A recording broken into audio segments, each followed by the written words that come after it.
Welcome back, babies. This is Shonen Pulse, episode 6-7. Yeah. On this show, we talk about manga. You already know what it is. About 9 or 10 of them things. We got Witchriv, Centuria, Dandadan, Gachi, Big Cooter, Ranger Reject, Shangri-La Frontier, Ichi The Witch, Kinato's Magic, and Bachi ain't here, but they'll be back next week with it. So prepare to your fans just started doing stuff. I don't know. People might be able to hear that. I don't know. I think usually when we record, you said your fan don't pick up, but I can hear it for some reason. But anyway, we still rolling with the intro. Hit the buttons, like, comment, subscribe. Patreon, we got that. We got Discord. You can join that. I think stuff is on Spotify. Stuff has been a minute, man. Every time we take a little break or hiatus, I be forgetting how it go. But y'all know what it is. Hit the buttons, comment, join Discord, and all that good stuff. Let us know if you hear for any of the less popular stories or whatever. If you hear for something other than Bocce, holla in the comments. Let me know what you're reading, baby girl. And with that, we're going to jump right into it, man. Centuria, chapter 97, True Face. And I guess I'll start just with the title. Like, when I first started this You chapter called it, my yesterday, nigga. bro, not even that. But like when I first, I didn't know that we were gonna get to that. So like when the chapter opens, we see I think her name is Zana Yeah. or whatever, and the title True Face. I was like, oh, is she gonna reveal her face Oh, she too? And it's about to gonna be take like, the shinobi mask off. yeah, I thought we were about to have like a Melina from Mortal Kombat situation or whatever, where she rip off the mask and it's like Baraka face Oh, under she there or definitely whatever. has that going on. Did we talk about that before? I don't know why I never thought about that. I don't think we ever mentioned like what her face could possibly She's look like. gotta have like some kind of weird, fangy reptile mouth or some shit. Yeah, I feel like something's got to be under there, but now it's like I didn't like that thought hit me, but by the time I finished the chapter, I had forgotten all about it. But it came back because I'm looking at it again. And it's like I should go and just look because there was those like flashback moments, and when her character was first introduced, we saw like her brother or something, and I think they showed her as a young kid, but I feel like she still had a mask on, so I don't know. I had to go back and see. I don't know if we ever saw her without it yet, but I feel like no. Mm, But yeah, yeah, this chapter, it's crazy because all of the things that I feel like Centuria is a series where so many of the things that we talk about potentially happening in the future end up getting directly addressed in later chapters, like almost to a T. Like I feel like yeah, Centuria is these series that we can predict the easiest out of everything that we review. And that doesn't necessarily I don't know how to feel about it. Like obviously it's hype whenever things are confirmed that we had talked about in previous reviews or whatever. But like something about it just puts a weird taste in my mouth. Like, is it too predictable? But like not really, because I feel like it's an intentional thing from Toru Kuramori to kind of like lay breadcrumbs that create anticipation for the audience in ways that's like, okay, I have to get to the next chapter because I need these things to kind of be paid off. And it does a really yeah, good job of that, I want to say. Like it makes so much sense that a character with this accursed countenance ability to eventually have a story for her character like the one that we see in this chapter. You know what I'm saying? yeah. Like and I think we even did talk about how this art that we get on her face isn't necessarily what her face really is, and it's just a representation of what the onlooker sees as, this pestilence style death decay visual. You know what I mean? Yeah. And to get that hard confirmed in the chapter was really cool because I feel like we lightly touched on that. But the main thing that had me really excited was the fact that to a T, your prediction of Lucas eventually being able to see her true face, telling her that she's beautiful, and her being like, "Oh my God, thank you," and being ready to Yeah. die like immediately afterward is just like to a T exactly what you said would happen, and that is so fucking cool to get in this chapter. But another thing is that these relationships between these citizens of Rumir are kind of being shown in these flashbacks. Like you have Theodric, you have Void Marcher, you have them being loosely related to or half siblings of this cursed accountant's face character. And to see them all kind of together in this like royal palace or whatever is really cool because there was a conversation that we had either last review or the review before about their potential relationships to each other that was kind Yeah. of like lightly touched on in like more of like a subtextual way, I want to say, and wasn't like outwardly blatantly like Theodric's my brother, Void Marcher's my sister, Void Marcher and Theodric are siblings. You know what I mean? They just kind of showed the same last name when referring to both characters in a previous chapter, and we kind of just like connected that dot. in conversation, you know, a review or two ago. And then to just Right. see them together like this in the palace and this flashback was just really tight. Yeah, and like now, seeing that they're all kind of related, it makes me wonder like how much of like if there's like this sense, with the two sisters at least, where they kind of feel like fuck this like country specifically because like their brother kind of got taken over there. It's like y'all. Seadric is now like a member of this like force or whatever, and it's like he was the most powerful member of our kingdom, and now he's like rolling with you guys. So I wonder if there's any beef there, or if it's all good in the hood. They just like get it, I mean, but who are they're they to not question pissed him about it. anyway? like, True. like try and say something, see what happens. Theatrical will fucking burst you into flames or some shit. Yeah, but like I'm pretty sure he was like the prince. So to like have the prince like Yeah, vanish and go to another country, it's like that's a pretty big pillar, removed from your own society. yeah, no, definitely. I can So definitely see like Rumir Patriots being salty about that, but yeah, it's got to and be a that's weird conflict inside of them to go like, this is the dude that we've revered probably the most inside of our entire kingdom. Like, he can do no wrong type shit. Like, this is a nigga that we'll all go to war for and die for without a second, without a second guess. Then to just see him kind of like happily kicking it over in the other kingdom has got to be kind of a weird dissonance inside of yeah, the super patriots of Vermeer to kind of experience that. Be like, I don't know how to feel. Am I yeah. am I still like a it's all good in the hood no matter what he does is a good idea because I'm just like 100% about this nigga because he's my prince, or do I get mad because he's kind of defected? Interesting character stuff there that could be explored later with Vermeer guys. Yeah, I feel like we got really a lot with this chapter. Like we got the stuff with Zana or whatever. I think that's her name at the beginning, and then like we jump into the Lucas shit, and it's like and then the cursed face chick, and you see that she fucking not only did she kill the midwife, but she killed her mom, and then anybody who ran into the room. And it makes me wonder like how long it took them to realize like we can't look at her like. And Yeah, it's not like there's an instruction manual or like a window that you can safely look at to go like, oh yeah, looking at her face murders you. It's like people kept going in that room and just dying probably for like a couple hours until she's like, yeah, we just got to cover her face. I wonder like what got them to that conclusion.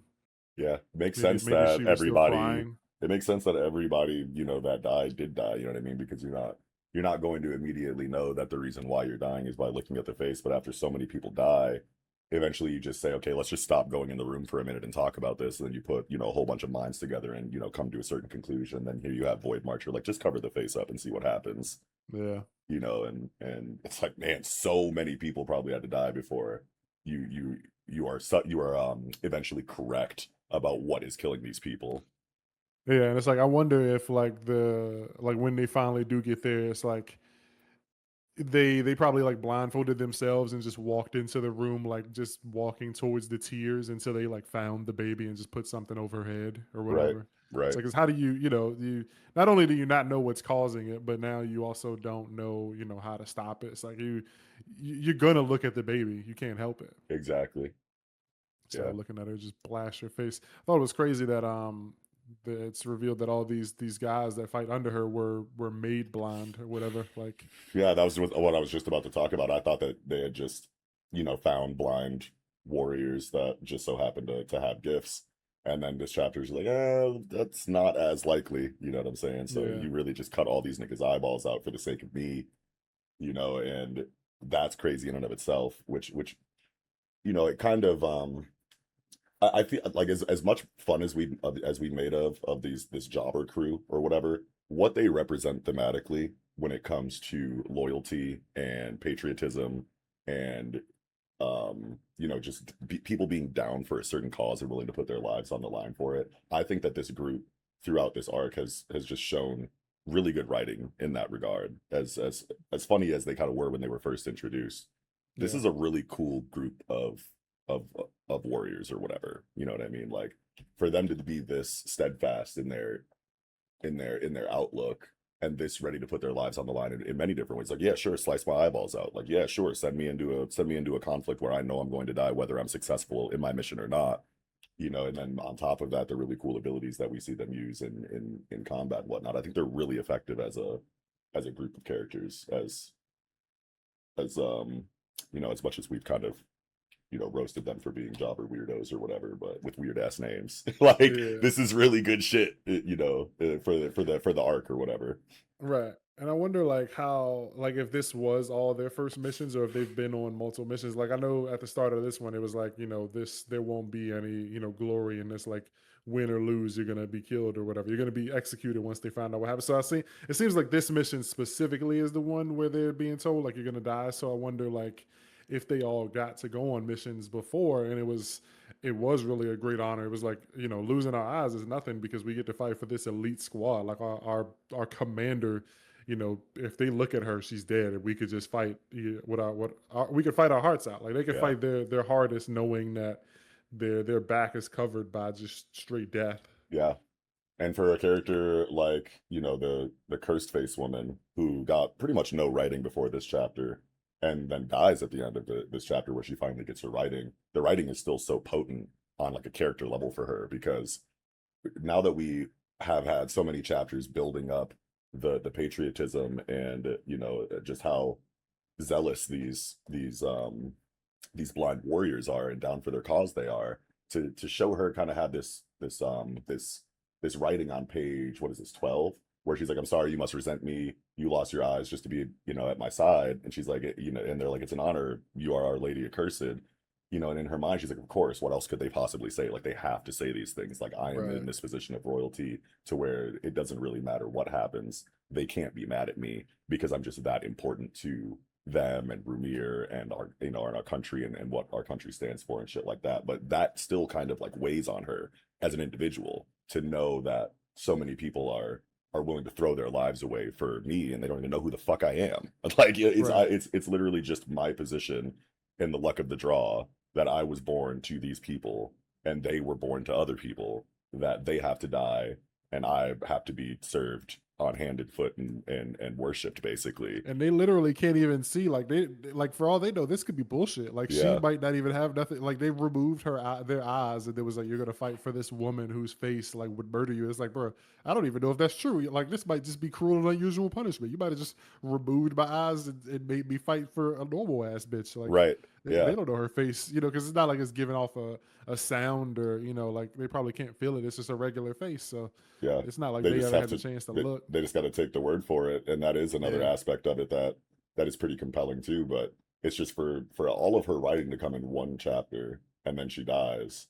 It is just it's so potent and well done because there's two kind of aspects to her character that are focused on here, and it's the guilt and the weight of the situation that she feels knowing that these people have to die for her without a word, without any Yeah. of their opinions ever being truly known. She can assume all of these things that they must feel about her, but they will never admit anything negative, even if they do feel something negative towards her, because they're just that committed to the bit. And then the second aspect is that she has never had anyone look at her for real. You know what I mean? Yeah. Like like people look at her and just die. She doesn't even know what she looks like.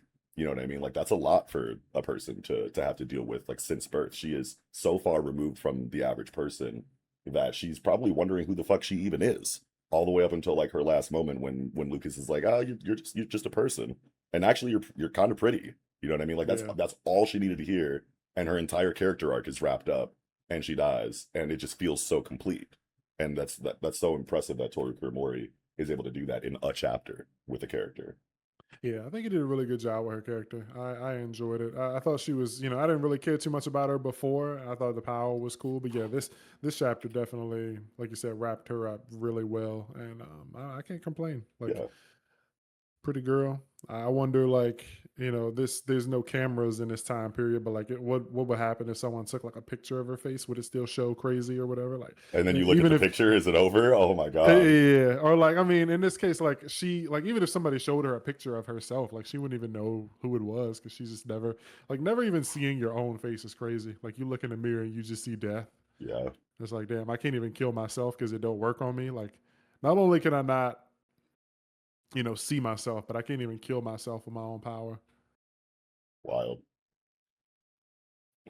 But yeah, it's a good chapter. And Void Marcher pulls up right at the end to fucking take that arm off. Real Bro, nice, real I'm sitting clean. here going like, how is Lucas even still conscious in the first place? And then to immediately have to square up with probably the best fighter like in this entire conflict 1v1 Oh yeah. when you're at like fucking 1 HP.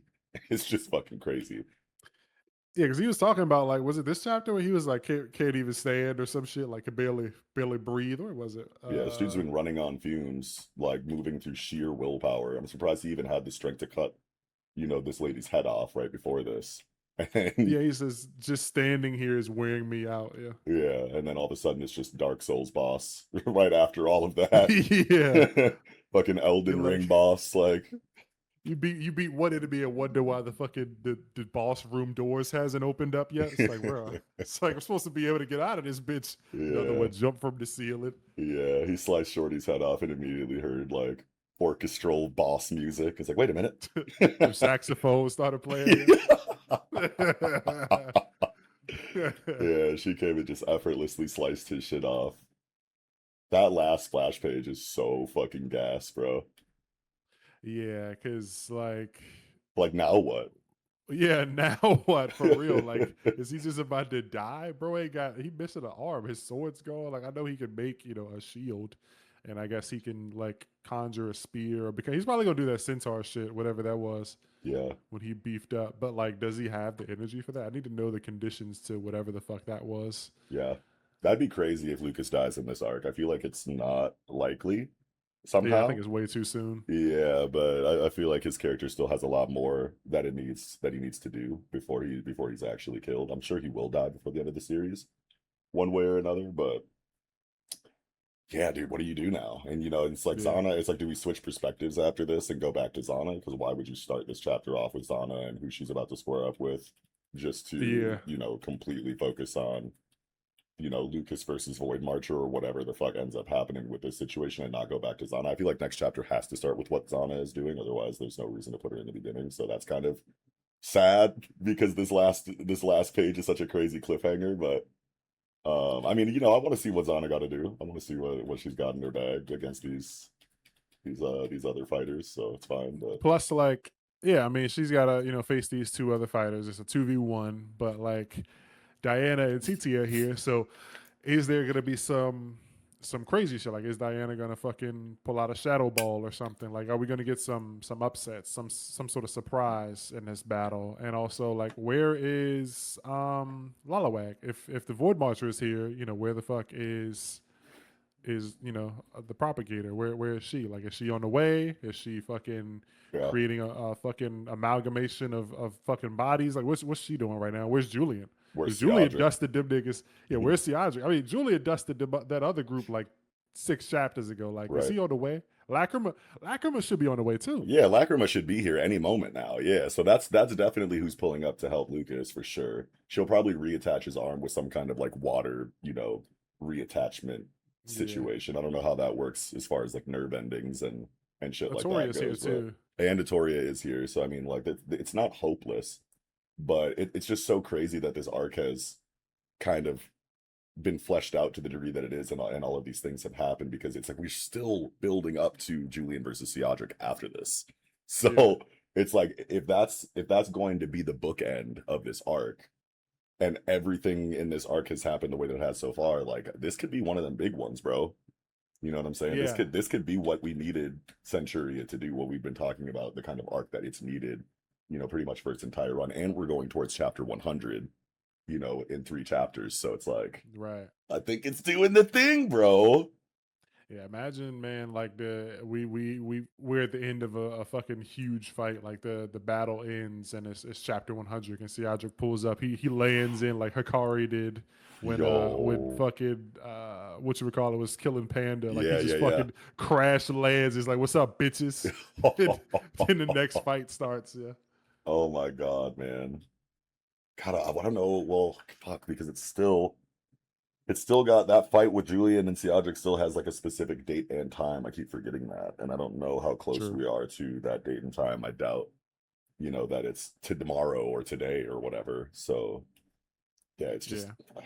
I don't know what to think, but I'm Plus, here for like, the I ride. mean, I want to know. I want to see how he would like. Yeah, he might not pull up, but like if he did, I would.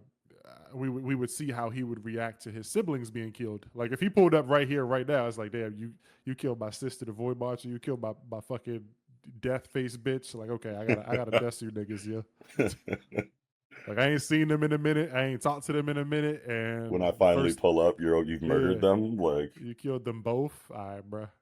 Somebody gotta go. Like, I gotta claim lives, bro. Like, eye for an eye. I gotta take niggas back to the crib. I gotta take yeah. their bodies back home. Look at what he was willing to do to Helen and Elstree just for like speaking out of turn or some shit. Like in the last scene that Yeah, they were in, like you pull up, he pulls up and you've killed his actual family members in front of him. Like, oh man, yeah. I could just see the rage. Order 66, yeah. Nah, for real.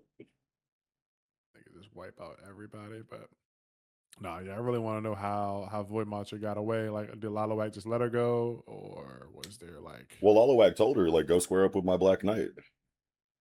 Oh yeah, yeah, she did say that, and she pulls up Yeah, and dusts him. yeah, because bro, he's at fucking 1 HP. Yeah, yeah, this was a good fight, yo. So what's the plan, man? No, and like and Lalawag was so confident in Lucas, like or seemingly confident. It's like go see what's up with bro, and then spin the block. You know what I'm saying? If you can, you know what I'm saying? And then Yeah. she gets there, just one shots him. It's like this is what you hyped up, bro. This nigga's cooked. Yeah, So yeah, there's definitely gonna be something more in the bag if Lalawag was so like confident in this nigga, but he just got his shit sliced, bro. Like, it'd be different if he got like a cut across his chest and it was like, oh shit, he just took like fatal damage. But this nigga lost the arm, bro. What he gonna do now? yeah. What is next? Crazy cliffhanger. Yeah, but that was a good one. I think I'm spent for this. You got any other thoughts, comments, concerns? No, I'm good. Incredible chapter though. Yes, sir, banger, and good that we had that Centuria had a break while we were on our little hiatus too, so we didn't miss a chapter. We just jumped straight from last episode was 96, and then this one we got 97. So It perfect. always works out that way with Centuria. I want to say whenever we take a break, they go on break. We don't ever have to do like Yeah, 2 chapters in one like we do with other segments. yeah. But that's gonna do it, baby. Centuria chapter 97, True Face. Now jumping into Witcher 4 or Witchriv as the cool kids like to call it, or whatever. Chapter 33. This series doesn't do chapter titles. At first I thought Hakuri was a chapter title, but that's the author's name or whatever, Yeah. because that's on every chapter. So yeah, we don't do chapter titles.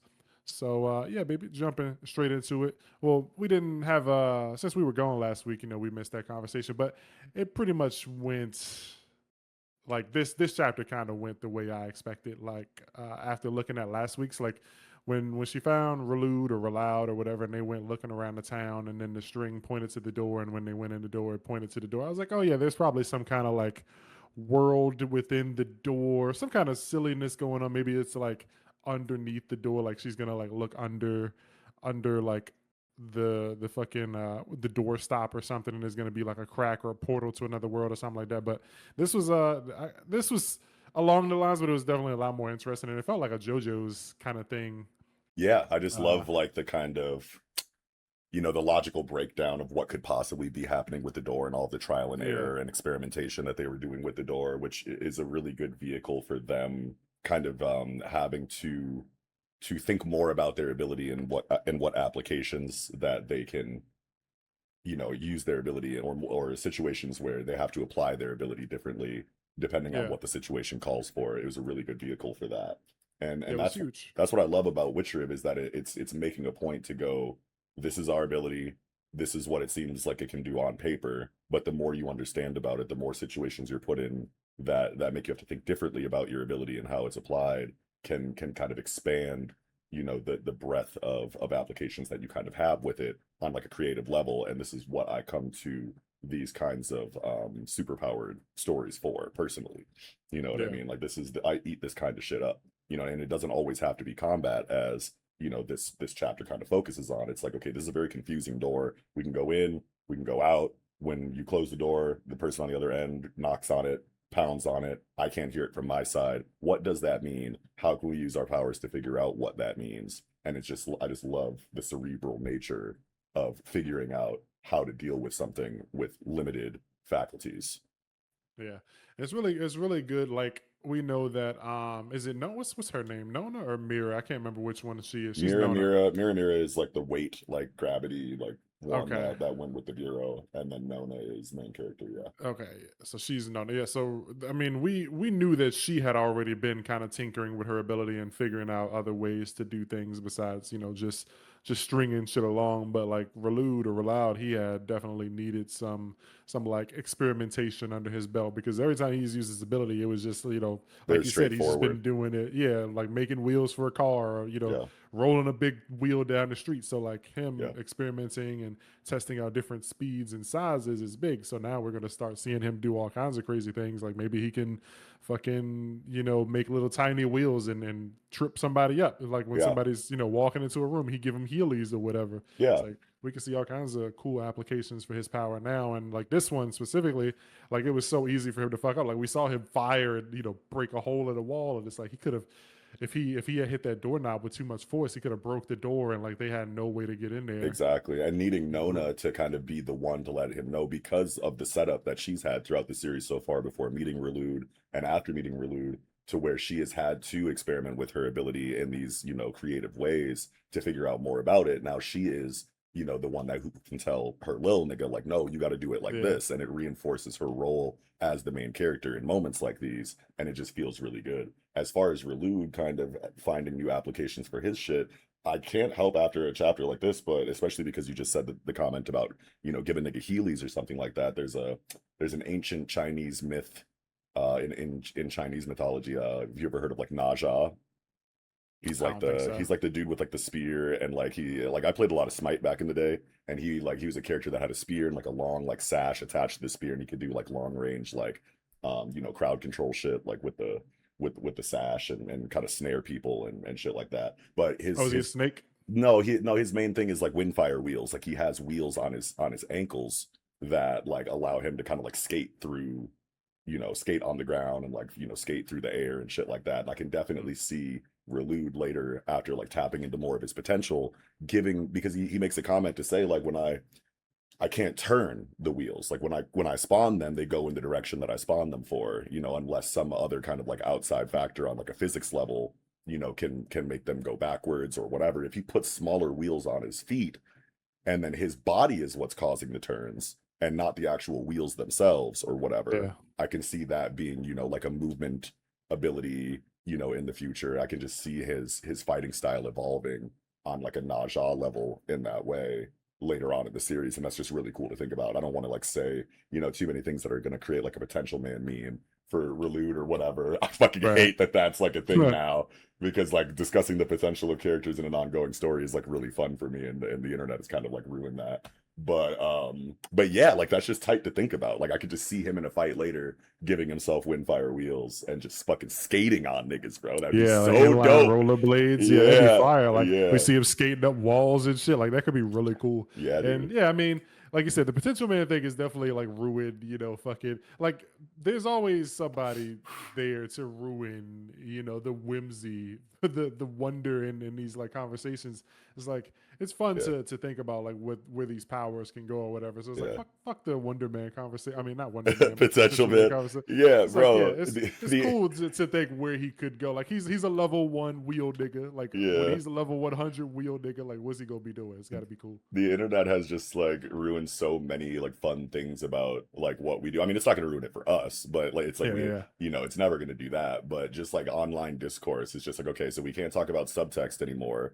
We can in analysis because now it's not that deep, and we're writing for the author. You know what I mean? yeah. As fans, we can't talk about fucking potential in characters and what they can maybe do in the future because of Megumi and Jujutsu Kaisen, discourse fucking ruined that. It's like, how much more are you going to fucking take away from us in literary analysis because you guys don't know what the fuck you're talking about and just want to like roast shit like for the sake of, It's being funny and putting down other fandoms. Like, Yeah, it's like enforcing like just stupidity because people often read like these manga and they like can't imagine what would happen next. But it's like you could if you just try, just yeah, think about it. Like what do yeah, you read a chapter and then you say what you think is gonna happen and then people are like it's not that deep or like right.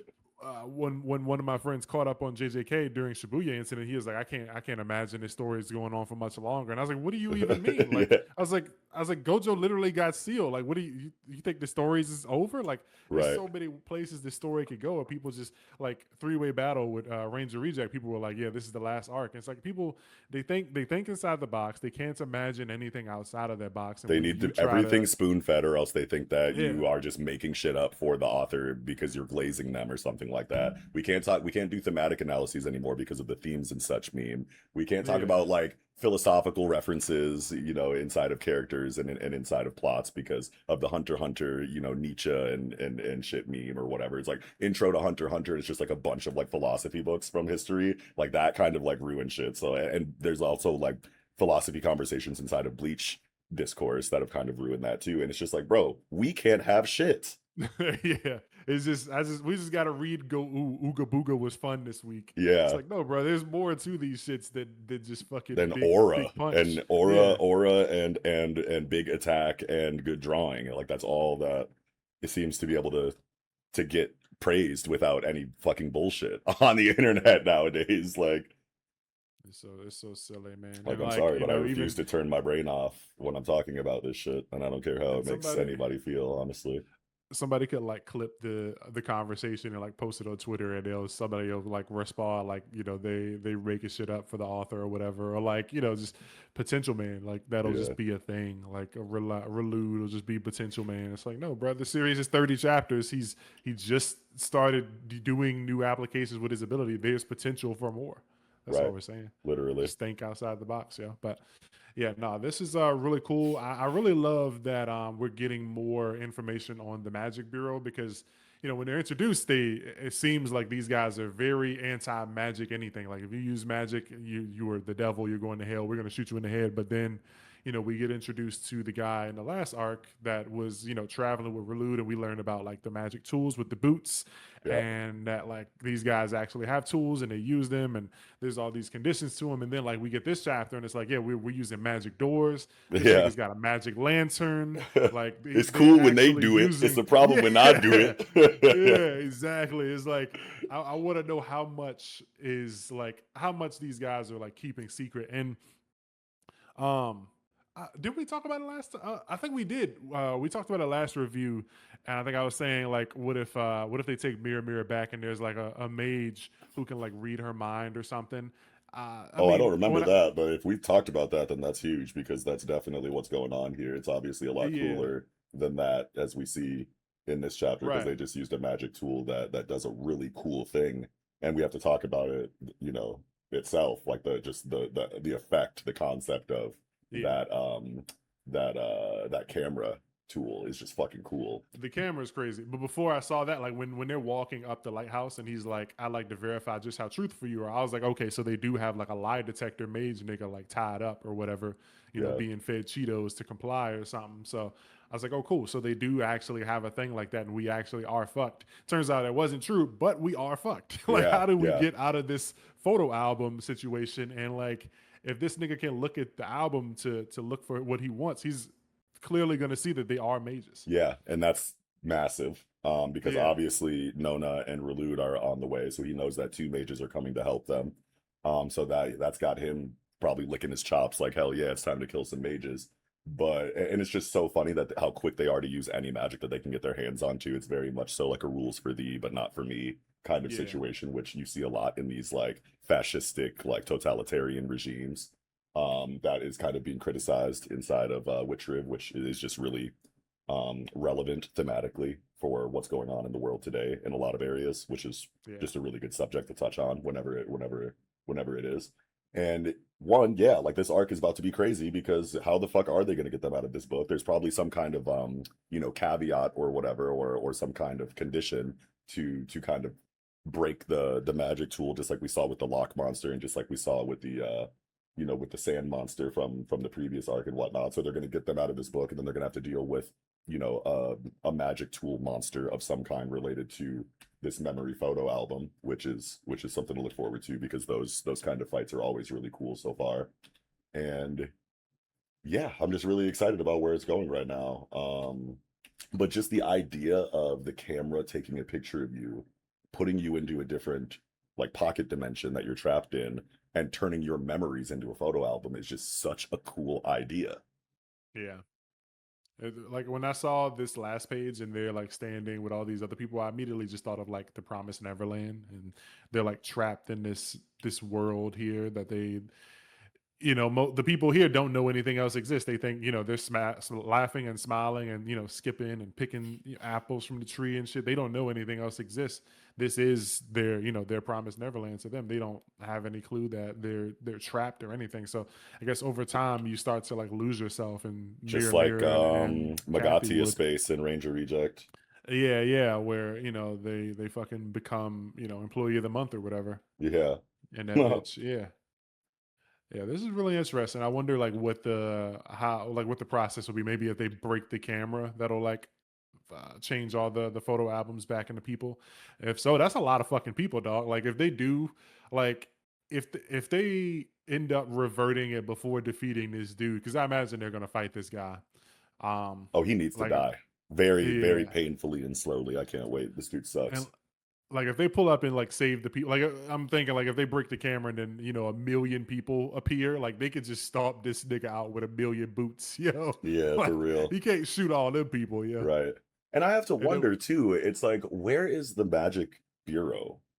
Where are these humans getting access to the magic that allows them to make these tools in the first place? Like, is there some kind of like mage Uncle Tom that's just like helping them create these tools?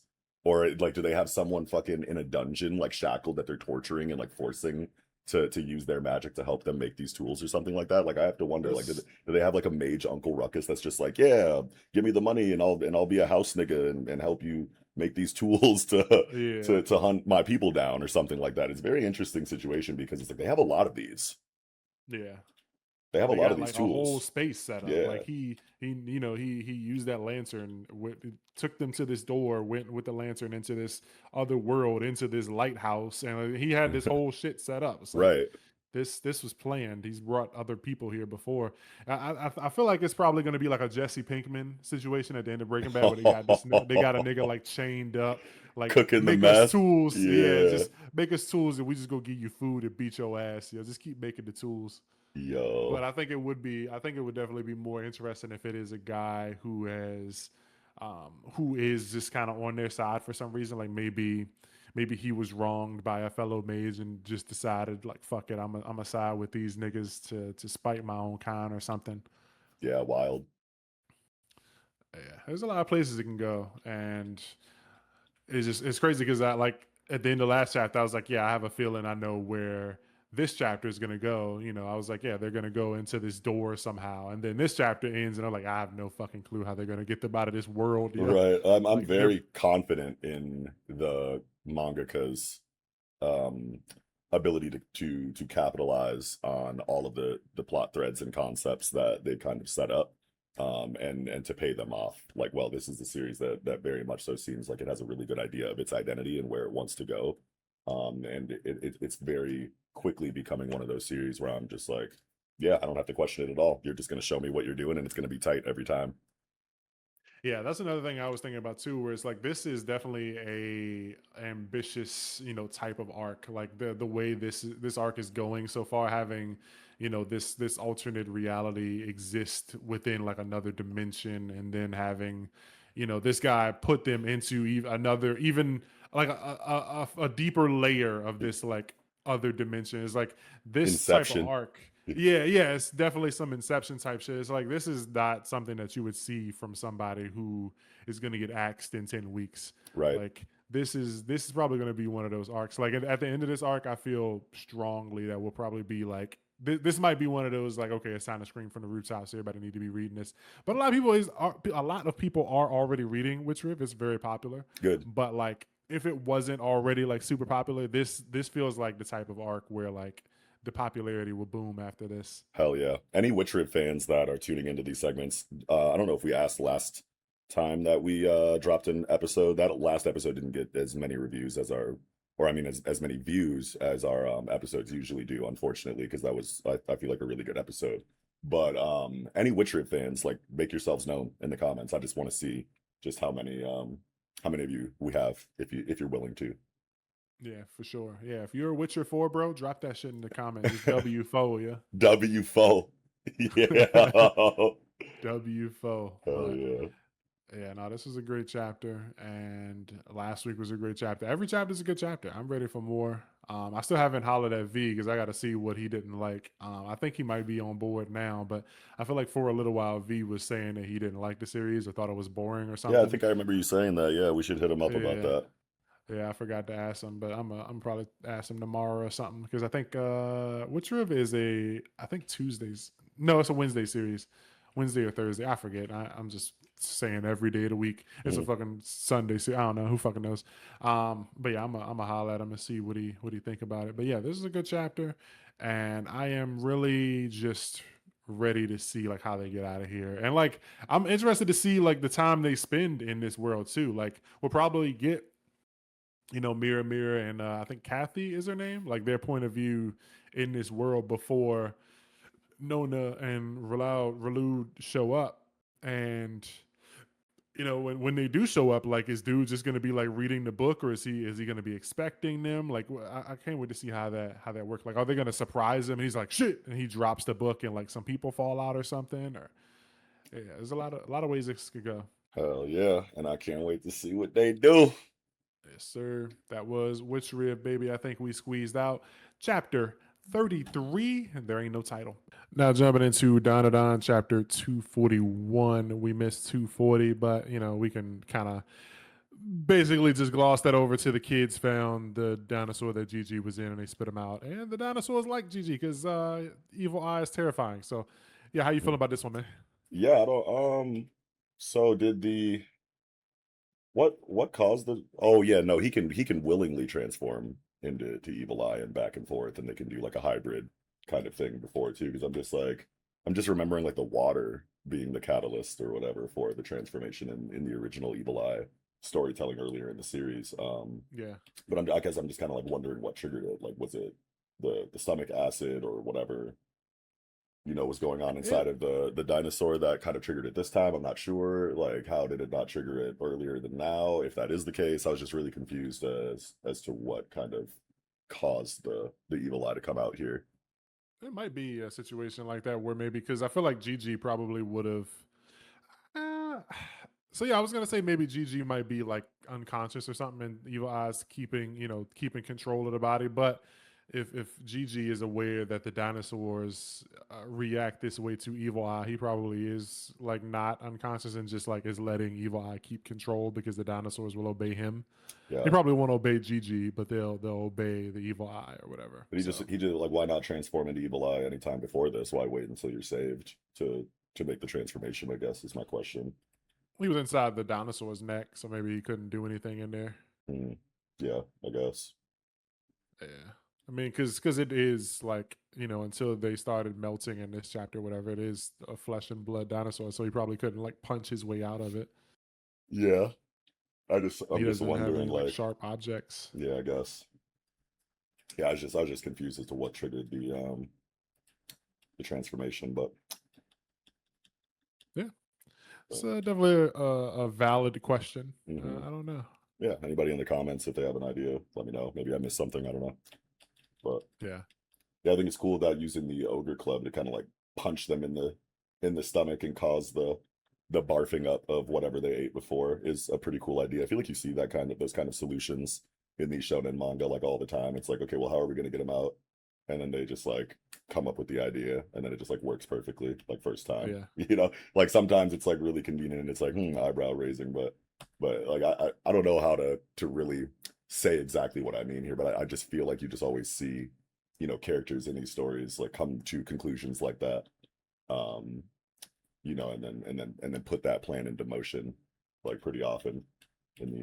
in these battle shonen situations. But So, so wait, okay. So wait, you did you read 241? yeah, Okay, cool, cool. Because you was talking about last chapter too, so I was making sure you were like, yeah, yeah. I was just, yeah, Okay, because just for the sake of like touching on everything that kind of okay, matters from the previous chapter before we focus on the newest one. Yeah. okay. About to say we're gonna have to pause this right quick. No, no, I definitely read the newest on it. Do you want to go into 241? Yeah, just forget 240. We could just I just wanted to, like you did a moment ago, just quickly spit about 240 or whatever. Just because it was a pretty quick chapter. They got Hmm. they got GG out or whatever. So now just jumping into 241. And yeah, they're riding the dinos. Yeah, this Yeah, is riding the yeah Raptors is lit, and the fucking villain is yeah like pissed. It's like, no, I want to do that. yeah Now I'm yeah shooting the bro shit out of you. I'm bro. jealous. He sniped the dinosaur. Yo. Yeah. Yeah, GG or Evil Eyes like who's doing it? Like he could do anything, but fucking it was Ira threw a fucking brick at that nigga or like a cake. What is it? Are those mille fuile layers? What is that? I Is don't that like a even cake or know. something? Mille Some. fuile? It seems like I thought it was some kind of piece of the environment. Yeah. I just think Yeah, it's I thought it funny was some that sort of brick or something. because like this like one half of this necromancer team with the sniper like loves the dinosaurs, you know what I mean? Like they wanted to bring the dinosaurs back using their powers, and they're making a point in their character to be like, yeah, I love these things. Like dinosaurs are cool as hell. Like I want to ride them, and then you start shooting at the people and accidentally hit one, and it's like, look what you made me do. Like you guys are the bad guys here. Like you made me shoot the dinosaur Yeah, that I love and resurrected like with my powers because I fuck with dinosaurs, but now I just shot one, so I have to blame you for it. Like it's yeah, just fucking stupid slapstick shit. yeah. But then this other guy, it's like this was a whole like I didn't realize. I don't know if you knew, but like who Albert Fish is. I don't know who that is. What is that? Apparently, so he's talking about like when he's talking to Ira, he says I'm sweet on you or whatever, and she calls him a pervert, and he's like, it's not me who wants to use the whip, it's the spirit of Albert Fish. Apparently Albert Fish is a real life criminal, child molester or whatever, that went to jail and I think was murdered or whatever. Like this a real life person. Whoa. Yeah, so people were like, oh, that's kind of weird. Yeah, what the fuck? um yeah, Albert Fish, American serial killer Oh my from god. 1870 to 1936. American serial killer, rapist, child molester, and cannibal who committed at least 3 child murders. Oh my god. And his spirit is summoned by this guy.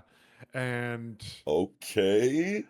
it's like there's kind of a line because it's like when villains you can't complain when a bad guy does bad things, but at the same time I don't think we need to reference real life child like Yeah, that. I think the line has been overly crossed. maybe, yeah. I mean, I This was that is kind of sus. Yeah, this was definitely a sussy move. I feel like it's really good development on Ira's character because like I was saying, I feel like she knew what she was kind of doing was, with Okarun wasn't right, but she was still kind of like, taking her chance and hoping that, since Momo was out of the picture, that maybe she could get a relationship.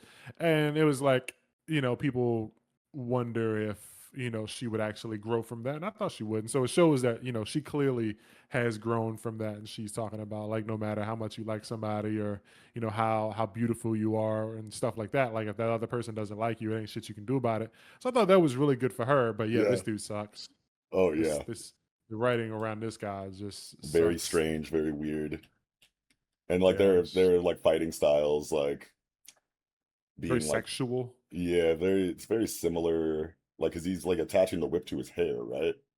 Yeah, And then but then using like yeah. on page 9, he's kind of like swinging it from the dong position. Whoa.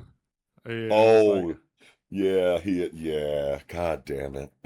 yeah, and it's like I feel like this fight would have been fine if he hadn't named that guy. Right. I mean, it still would have been like okay, Yukinobu, like for like Yeah, it would have been yeah, sus. So because like, like it's like, do okay, you really have to have the whip coming from his pelvis and him like thrusting it, at Ira in like a dick slappy kind of way, yeah, and like then fuck having like you, my a nigga. fucking dickhead on the fucking whip or Yeah, whatever. Like, yeah, this nigga and is then have like to, way too freaked out. yeah, But fighting style wise, I fuck with this dude a lot because the way that he kind of uses the whip, especially on like page 9. I know that the bottom left corner panel is it's sus or crazy. whatever, but I just can't help but think of the way that he's kind of like wrapping the whip around his feet to like change trajectory, and kind of create this chaotic path for the whip reminds me a lot of like Chinese rope dart fighting style. You know what I'm saying? Which is a really cool potential reference in the idea of how this dude fights that Yukinobu Tatsu kind of employed here. But yeah, still sus though at the end of the day.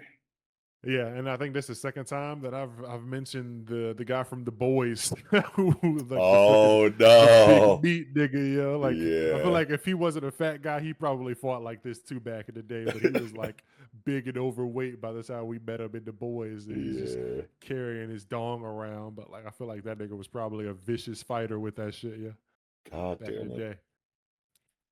Yeah, no, good chapter for Ira. A lot of good character development and a good fight. We didn't need the butt cheeks, but it's a boys magazine, Oh, we got so the it butt is what it cheeks is. where Page 10, we got got Ira butt butt. cheeks. Oh no. Yeah, Oh, we did. We got the upskirt butt cheek shot. yeah, and It is what it ready this is. little bit to be over. Yeah, and I mean she, he got his ass beat, and she called him a pervert and a piece of shit. And it's like, okay, there's some satisfaction to be had there. It's just we Yeah. didn't need to invoke real life, in this Yeah. in this way. Yeah. Albert But Fish is crazy, but the necromancers melt all the fucking dinosaurs down and then make yeah, super gargantua dinosaur and he stegosaurus does it thing. with this like device. Remember you were talking about his ability is called like blockchain or something. You were talking about it's like a Oh Bitcoin thing, yeah. and then this looks kind of like Yeah, I could when I see saw that. him like pulling out the phone, I was like, is this some sort of like kind of like in Dandadan Bitcoiny blockchain reference kind of thing with his phone? Because he presses a button, all of them melt or whatever. Hell yeah. And then they So turn into Gigasaur. And it's yeah, pretty big, you know what I'm saying? I'm thinking it's Kenta time. yeah, that's what somebody said on Twitter. There was like least obvious Kenta Vamola enemy, yo. Yeah. Like it's super clear that they have to pull up like next chapter to fight this. The I just want to see like return. yeah, Return of the Goats, bro. Imagine this thing stands up, like it stands up. It does like the Godzilla roar, and then the Great Kitsa just fucking come out of nowhere, RKO this fucking thing through the fucking Yo. through the ground, just break its neck with a Stone Cold Stunner out of nowhere, I need to see inside of the Kinta sci-fi technology. What is that shit called? Like it's like Nanotech. yeah, the nanotech. He needs to pull up, like he needs to see the Godzilla reference with his nerdy ass and be like, all right, well, I'm pulling up as Mecha Godzilla then, or whatever. Yeah, Or one of those there's like some other kind of metal kaiju that be isn't there fighting like a Godzilla and shit too. Shin Godzilla or Shin something? Godzilla, I think, was just like the one of the newer renditions that like leaned a little bit more into horror or whatever. Oh, okay. I think that was still an organic Godzilla.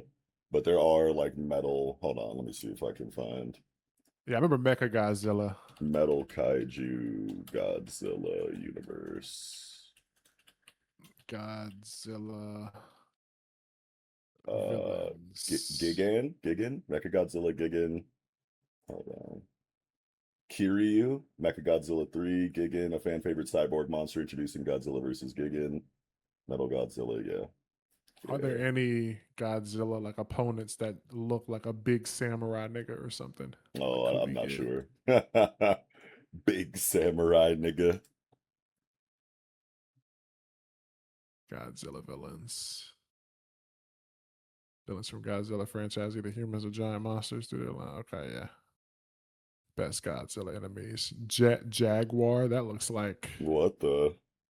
That looks like some Jet Jaguar. What's it called? Like that look like a Super Sentai ass nigga. Human sized robot created by Japanese scientists for unknown reasons. It's a What big the fuck? robot. Hold on. What's the hit again? Jet Jaguar. Jet Jaguar. Let me see. Oh, yeah. Yeah, let's get some of that going. Yeah, some of that nigga, yeah. Appeared in 1973 Godzilla film Godzilla versus Megalon. Hell yeah, we might have to go through the Gojira verse sometime, bro. Just watch all the Yeah, movies. yeah, for real. Godzilla's lit, but yeah, this man. If we don't get Kenta now, bro, like if they somehow find a way to beat this thing without Kenta, I'm actually dropping this shit. Nah, for real. Because Yeah. it's time, man. We need to see the haircut. and Yeah. we need him now more than ever with the Godzilla shit. So If he don't pull up now, it's like at this point you playing in my face, dog. right. Where's Kenta? But yeah, good chapter. For most part, or for part of it or whatever. Yeah. Um, but Ira butt cheeks was well, actually, because it's like, dude, on page 8, she hits like a fucking like double kick split or whatever, and like pulls her skirt down yeah, to cover the canal gate, you know. But then yeah, but then on page 10 we get butt cheeks, and it's like, okay, so he's not, you know, he's not too being too egregious with it. And then yeah, she Chun-Li's the fuck out this nigga and makes sure that there's a real good dick shot, fucking uppercut like kick yeah, to the ball sack. So yeah, this nigga got properly dealt with for the yeah. character that he ended up being. So I don't know. He's through with. He was not as cool as a JoJo character, Yeah, no, definitely not. but yeah, he got his shit pushed in, and he thought like he was working her, but she, turns out she was spreading her hairs all over the place, so she got him. So it's good on Ira, Yeah, but I think that's gonna do it for this one. I'm good too. Okay. If anybody, got any comments or concerns or would like to share anything with the class that we might have missed or just didn't know or whatever, feel free to drop it down below. That was Dandadan, chapter 241, The Glamour Boys Courtship. Now jumping into Big Gachi, the largest cooter, chapter 171, A Living Hell. And this chapter picks up directly where the last one picked up, left off where we ended, talking about Engine being in the bed. And I was confused about like the who he seduced, and I guess in this case it looks like this seducing was Zonka. He seduced Zonka and brought him over to their side or whatever. He duped my little brother, and until he atones for beguiling my dear Zonka, he will experience a living hell. So funny that they say my dear Zonka and they just treat him like absolute shit in this family so far. Yeah, I Constantly wonder. roasting him and talking shit. Maybe it's out of love, maybe it's because they know that he can be great. I don't fucking know, but the I wonder contrast if there is that's just. hilarious. I Just wonder how much. Goka? Yeah, if that's just Goka, like, cause I don't think, as far as I know, we haven't seen. Kyoka hasn't seen him yet. Sure. And then I forget the other chick's name. Fuck. What's her name? Oh. Yeah, the prodigy chick. Oh, Yeah, but she's not like fam. She's just like from the same hood. right. God, I can't remember. Oh, it's right on the tip of my shit. Gachiakuta Zonka's friend.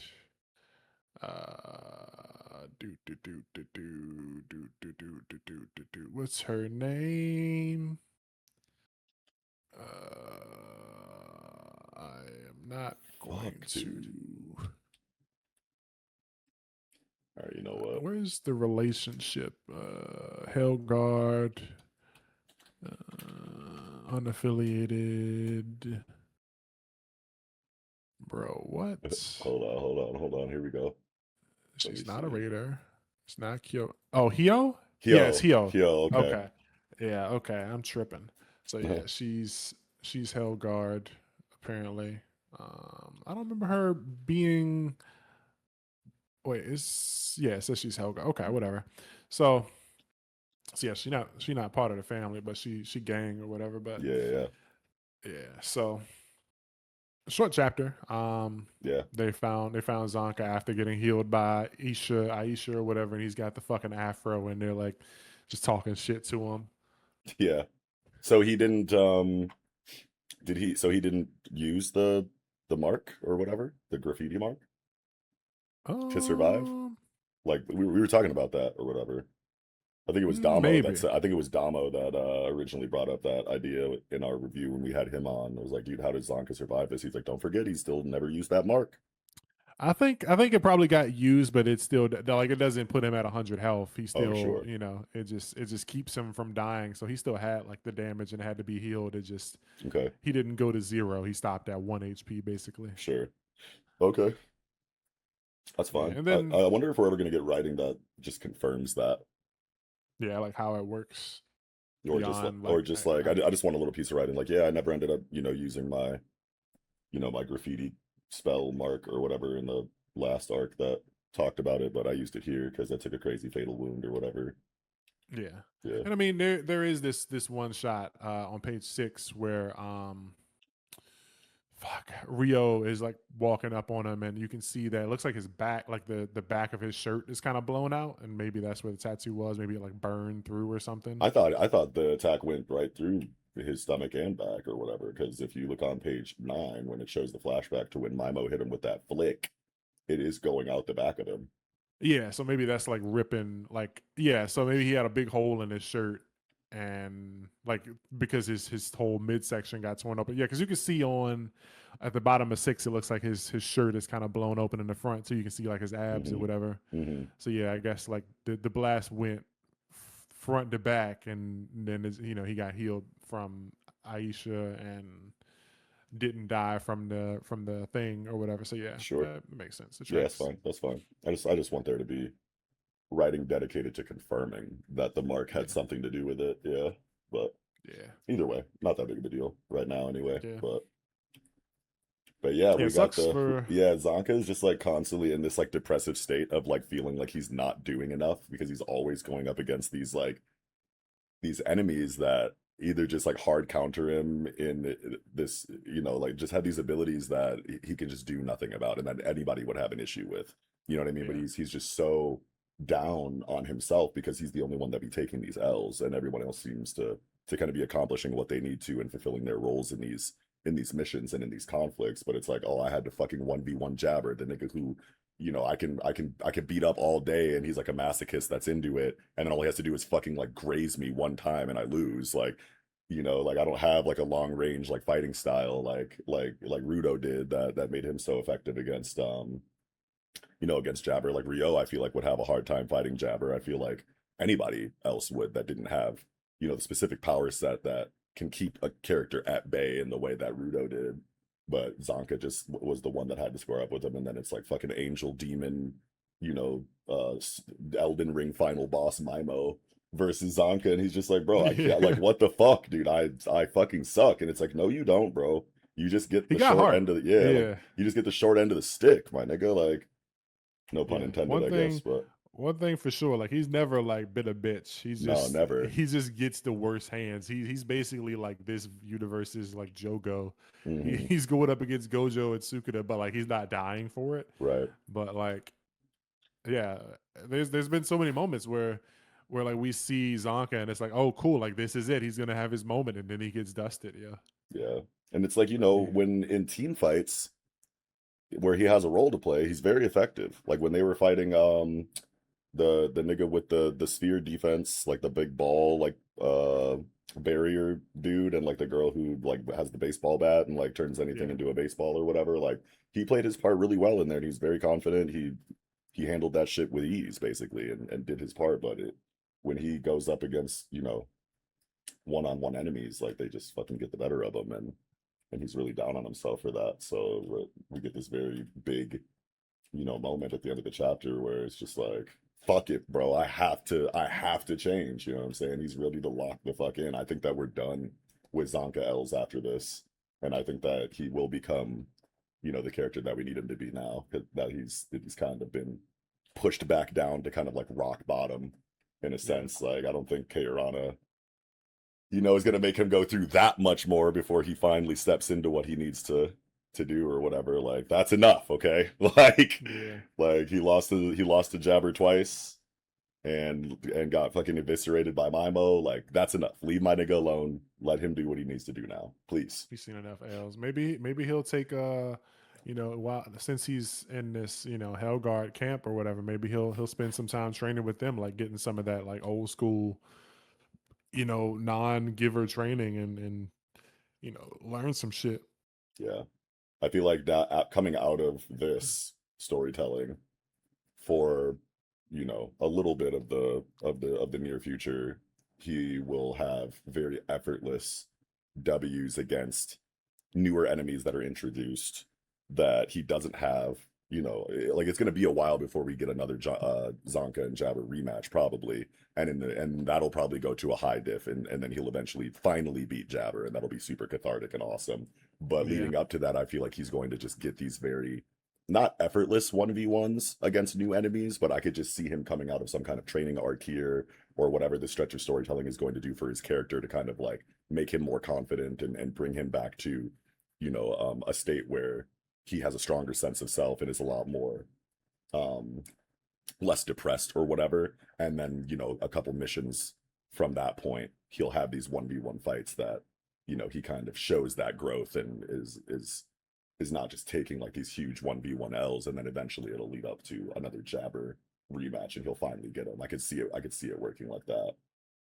Yeah, he definitely needs a confidence boost, whether it's, just from running through missions and shitting on people or whatever, or Yeah. what. Like, I think it'd be funny if he went on like a chain of missions and he just effortlessly shits on him and he kind of becomes like a legend, kind of like Usopp, where Yeah, it's yeah, like yeah. God Usopp type of situation where like Zonka just kind of makes a name for himself and Yeah. everybody like fears him or Yeah. something, and he still has that like complex or whatever where he's still just like, bro, I lost to these niggas, but like he starts to kind of get his confidence back and starts feeling himself because he starts effortlessly waxing, fucking minor villains, and niggas know his name. They're like, yo, don't, Zonka's in this town, like don't go here, bruh. Like, And then Jabber hears that, like, word, watch this. yeah, I just the, need him to get a little bit of training. You like have some kind of like psychological like reinforcement that brings him back to a confident state. Go on a couple missions where like new villains are introduced, and he like has a couple low to mid diff 1v1s that he pulls out, and we're like, okay, Zonka's back on track. And then final boss Jabber like finally pulls back up and take that to high extreme diff, and then just have fucking Zonka finally win, bro. Because it's like I'm done with L Zonka. Like I we can see need, Zonka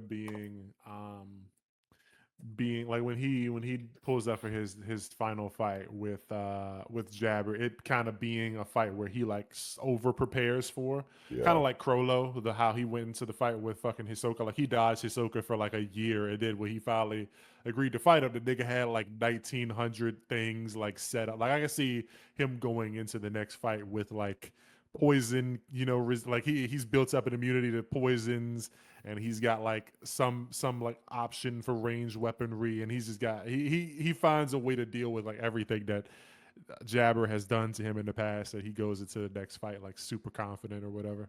I can yes, see him like over preparing. hell yeah, Yeah, Zonka's a cool ass character, man. So it's like you he's hate to great. see the dude just get Douglas on so much, man. Douglas, yeah, like pull it together, bro. It's time. Yeah, but yeah, I did like the whole shift with Rudo's personality, his whole like attitude once he finds out that Kyoka's is Zonka's sister. He's like, if you please, ma'am. Yeah, She's like, calm down, bro. I overlooked the fucking shit you were doing. Like, we're gonna get, everything's gonna be okay. Just tell me, I got some questions or whatever. So yeah, I forgot that they didn't, know what like gods were. So it's like they want to know about the sphere, the series, and these beings you call gods. yes, Yeah, very interesting things happening, and they can't really like they can't go anywhere. Zonka, Rudo, Rio, and Engine are all being held at Hellguard HQ, and I'm just, I want to see how long this like Hellguard arc is gonna be, like how long they're gonna spend time here. If there's gonna be like a Hellguard mission where these like four cleaners are kind of forced to go and assist with some Hellguard duties before they're able to be sent back home, or maybe it's just like, they don't let Engine go. Engine has to heal, and they're like, while Engine is healing, you three are coming with us, type shit. And Rudo, Rio, and Zonka go on some sort of mission with like Goka and Hio or that'd be something. so dope. Yeah, I think that'd be fire. And then it's like, you guys can run, but your boy Engine is here, and we're not letting him go. So like, you can't peel. Right. Yeah, that'd be sick. Yeah, yeah. Very short chapter though. Hmm. Um, yeah, everybody's got to change. I was surprised to see Aisha like feeling so down though, and talking about how she needs to change. But Yeah, character development for everybody. yeah, and I wonder. Like, I've been leaning on my vital instrument too much. Yeah, I wonder like where that's going on like a writing level. Like obviously she feels, down on herself because like this is your one job, and you absolutely knew exactly what you needed to do to heal Engine, but the Watchmen series damage just like wouldn't let you, use your ability to heal someone. But it seems like modern, actual modern like medicine was able to kind of get around that and heal him. So that is like a power system specific block on her Yeah. powers that has her like, damn, bro, like what do I just need more writing for that, I want to say. I feel like it's pretty obvious like what it is that happened, but yeah, just that going into Aisha's character, I wonder what else is going to be done with that from Kei Yeah, and Rana. Yeah, how she can even get around that, right. and Rio's here too, and it's like she's like watching Zonka, and she's got a feel for the guy. Yeah. I wonder what all is like going through her head as she sees him, talking about how he has to change. Right. We don't get too much introspective Rio stuff. Like she always like seems to, be observing these situations and having her own, thoughts and opinions on things. But I feel like it's just so rare that we ever get inside of her head specifically. I feel like Yeah, Katerana is saving like a lot of Rio's writing for a later arc or whatever. And I just can't wait to get to that because she's just always there, like watching people and thinking things. You know what I'm that saying? is the kind of that's the kind of writing I would expect for a character who like might one day turn sides. It's like Mm. she's always watching, and it's like, I know each and every one of you like the back of my hand. I know that Zonka lights ketchup on his fucking, puts ketchup under the burger, and I know Rudo fucking wears his socks inside out, and that's why I can't like be with you guys anymore. So like I can see her turning sides whenever like an opportunity comes. Not that she would, but like Yeah. when a character is built up like that, I feel like they're usually the ones like they never give anything, but they take in information from every character. Right. I And can see it she's the being a one that thing. comes from like an assassin guild too. So like I could definitely see writing being dedicated to like kind of like the weight and guilt of knowing how many people that she's killed, and Yeah, like now that she's kind of like in this more of a wholesome family dynamic inside of the cleaners where they try their best to save people, and they're trying to do what they can to kind of clean up the world and make it a better place in one way or another, and how that contrasts with the character that she used to be, as like some ruthless contract killer. I can definitely see a lot of really good writing being dedicated to her on that, in that regard, and that might be why Keirana doesn't tend to kind of go into the mind and thoughts of Rio as often, because she's kind of like saving that bomb for a little bit later in her character whenever the plot kind of calls for it. Maybe like yeah. someone from her past like pulls up and is like, Rio, what are you doing here? We got people to murder. Like, you think you could just like be do the found family gimmick, like, and forget everything that you left back over here? Like, you're a fucking cold-blooded, ruthless killer. Like, and you're always gonna be. Come with me, Yeah, like type shit. It's giving very much Illumi and Killua, yeah. like is what I'm kind of like picturing for the future Not of gonna. Rio's character. Yeah, I can also see it being a thing where it's like she is kind of just like learning how people express themselves. Maybe she doesn't like feel comfortable like letting her own emotions or like caring so much about something, and she sees like how much this is like bothering Zonka, and it's like, damn, I just be happy to live another day, but this nigga wants to get better. So it's like yeah. maybe there's a lot of things that could be possibly going through her mind, and I can't wait till we get more on her character. Oh yeah. But yeah, very short chapter, and this chapter came out this I want to say this is like 2 weeks ago. So hopefully we get a chapter this week because I don't think we got one last week. Oh yeah, we didn't. Yeah, this was a short chapter before a little break. So yeah, I think that's gonna do it for me. This was you got anything else? I'm Gucci. All right, Big Gotchi, Big Cooter Baby, chapter 171, A Living Hell.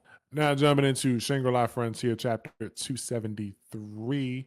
I mean, we weren't here for 272, but as we all know, Sunraku won. How'd you feel about that? I thought that the resolution, like the final kind of like bout or whatever, was really, really well done. Like there were like times where I was like, oh shit, he's got him.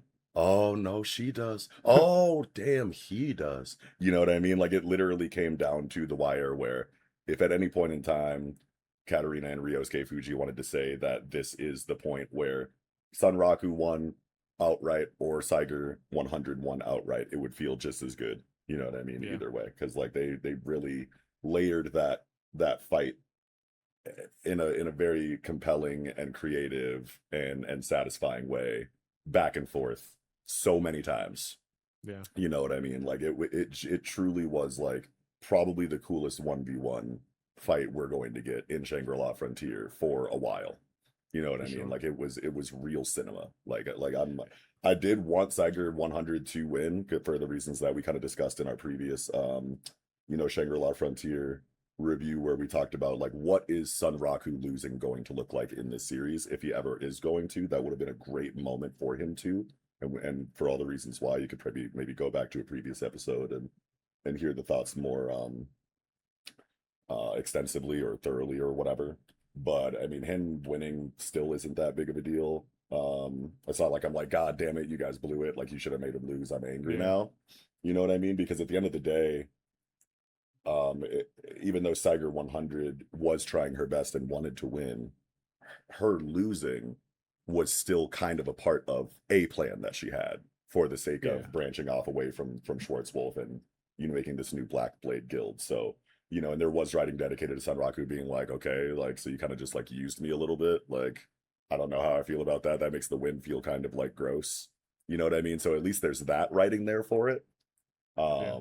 But ultimately I loved the fight and everything about it, and the conclusion was fucking sick, and it was very hard to predict what was going to happen at any moment, and it was a lot of really cool setup and strategy and payoff, and it was just fucking cinema. So Sure. Yeah. By the end, I was like, wow, that's so Sunraku. Like that's of course that's how he'd win. Like fucking using the mirage or the mirror to make throw the blade and trick her into, you know, lowering her defenses and then stabbing her in the back with it or whatever. That's definitely a Sunraku move. yeah, I was like, bro, when I saw like her shoot the attack and it hit him, and then it like not kill him, I was like, why?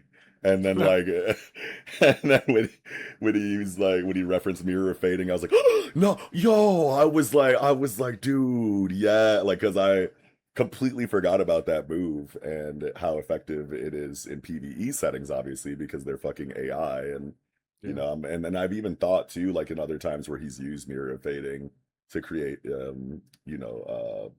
mirage facsimiles of himself or whatever. I'm like, damn, would this even be effective in PvP? Like, I feel like you'd see right through shit like that in PvP, but like just like the heat of the moment and everything that was at stake in the final like 3 seconds of the fight where so many things are happening at once. It's the perfect time to invoke that ability, and it did exactly what it needed to do. Yeah, that and like he had already kind of like, tried to dupe her a couple times with like stuff like wearing the fish head. And then, That's right. it's like once when that final moment comes, it's like, okay, it's really just a clash. Like you're not expecting any kind of like underhanded tactics or whatever. So for him Yeah, to do that, it's like, wow, I saw through everything. I made it to the end and I still fell for a trick at the very end. And right. yeah, but really good fight. And that's gonna be a fucking banger when it's animated in like, 5 years. Bro, dude, that fight animated. Yeah, there's some heat to see, man. When this shit's all animated, I wonder how many episodes like this is gonna like take up. Like, Probably gonna be the entire like second core of a season. I can see that. Yeah. Hmm. But yeah, I wasn't expecting her to abandon the guild. I thought that like the other guys would just fall in line and she would be like thanks or whatever. Maybe they left Yeah. or just like they fall in line and listen to her orders like without question. But she's like, nope, I'm bouncing out of the guild. They can have it. They can be Schwarzwolf and I'll now be Black Blade. And it's like okay, But so you could see the inspiration from Wolfgang too in her thought process here. It's like, we started this guild, we amassed all of these players with like the idea of like just learning more about Lycagon and eventually taking down a Colossi. And we thought that, big numbers kind of mattered, but like look at this fucking Sunraku guy. Like he beat Wazaimon with a party of 3, and he beat fucking Lycagon with like a party of 2, and he beat like you don't need these huge guilds, you know what I mean? You don't yeah, need all of these people. You kind of just need like a fucking concentrated, high level, high skill task force to kind of go take these things down. So fuck this big ass guild, especially when I got half my niggas that are on some nut shit anyway. You know what I yeah. mean? Like it's better to just consolidate this down into, 3 or 4, maybe 10 max of like-minded individuals that all have their own specialty and can all, do their own thing You know, when it comes to these colossi raids, and you don't need to just throw droves and droves of niggas at these raid bosses, and like you could just see the influence that Sunraku has kind of had on her thought process here, and that's just a really cool thing to see. Yeah, and it also just it works really well for like allowing her to kind of like fight alongside them without having to have her go like, okay, I'm a member of Wolfgang now. Like she can still, Yeah, she can pull up and be like, I'm not one of your cronies, so I'm not like listening to you, but like I'll fight alongside you. We there's respect amongst our our ranks, but like I'm not one of you guys. And then she can go and do her own thing, and then like Kazo says like it's not like we needed their whole mass in our alliance. So yeah, it's like it makes sense that they don't bring 100 guildmates, and now we got to try and remember like 30 new characters. It's like, yeah, we got like the main group of like the hardliners who she had a problem with, and we'll probably see them again later on down the line. And then we got her, the clan leader now of the Black Blade, and maybe she'll get some more clan mates, but I don't know. I can see it just being her for a while, and then it's just like there's gonna be like a Black Blade and Wolfgang kind of team up mission stuff will be happening, and that could be dope. uh, yeah, I'm down for all of that. I'm just ready for other people to join. Like I need Sylvie to pull up, yo. Yeah, no, for real, it's Sylvie time. Hopefully soon too, because it's like I don't want to say they can go too long without bringing her into the game, but like after a while, it's gonna be like, bro, holy shit! Like the Sylvie was introduced 250 chapters ago, and now they're finally like they're using her now. It's like I kind of like don't even care. Like I mean, it's always gonna be hype like whenever she is eventually used, but Yeah. I want to say it should be sooner than later. Something just inside of me tells me that they should use her relatively soon. Yeah, I mean, it all depends on how arcs go or whatever, and we don't know what's to come after this. But at least we finally did get the Fugaku Ryugwin conversation where, Kyogoku um, is like, hey, nigga, yeah, wait a minute. How yeah, and did you? even Yeah.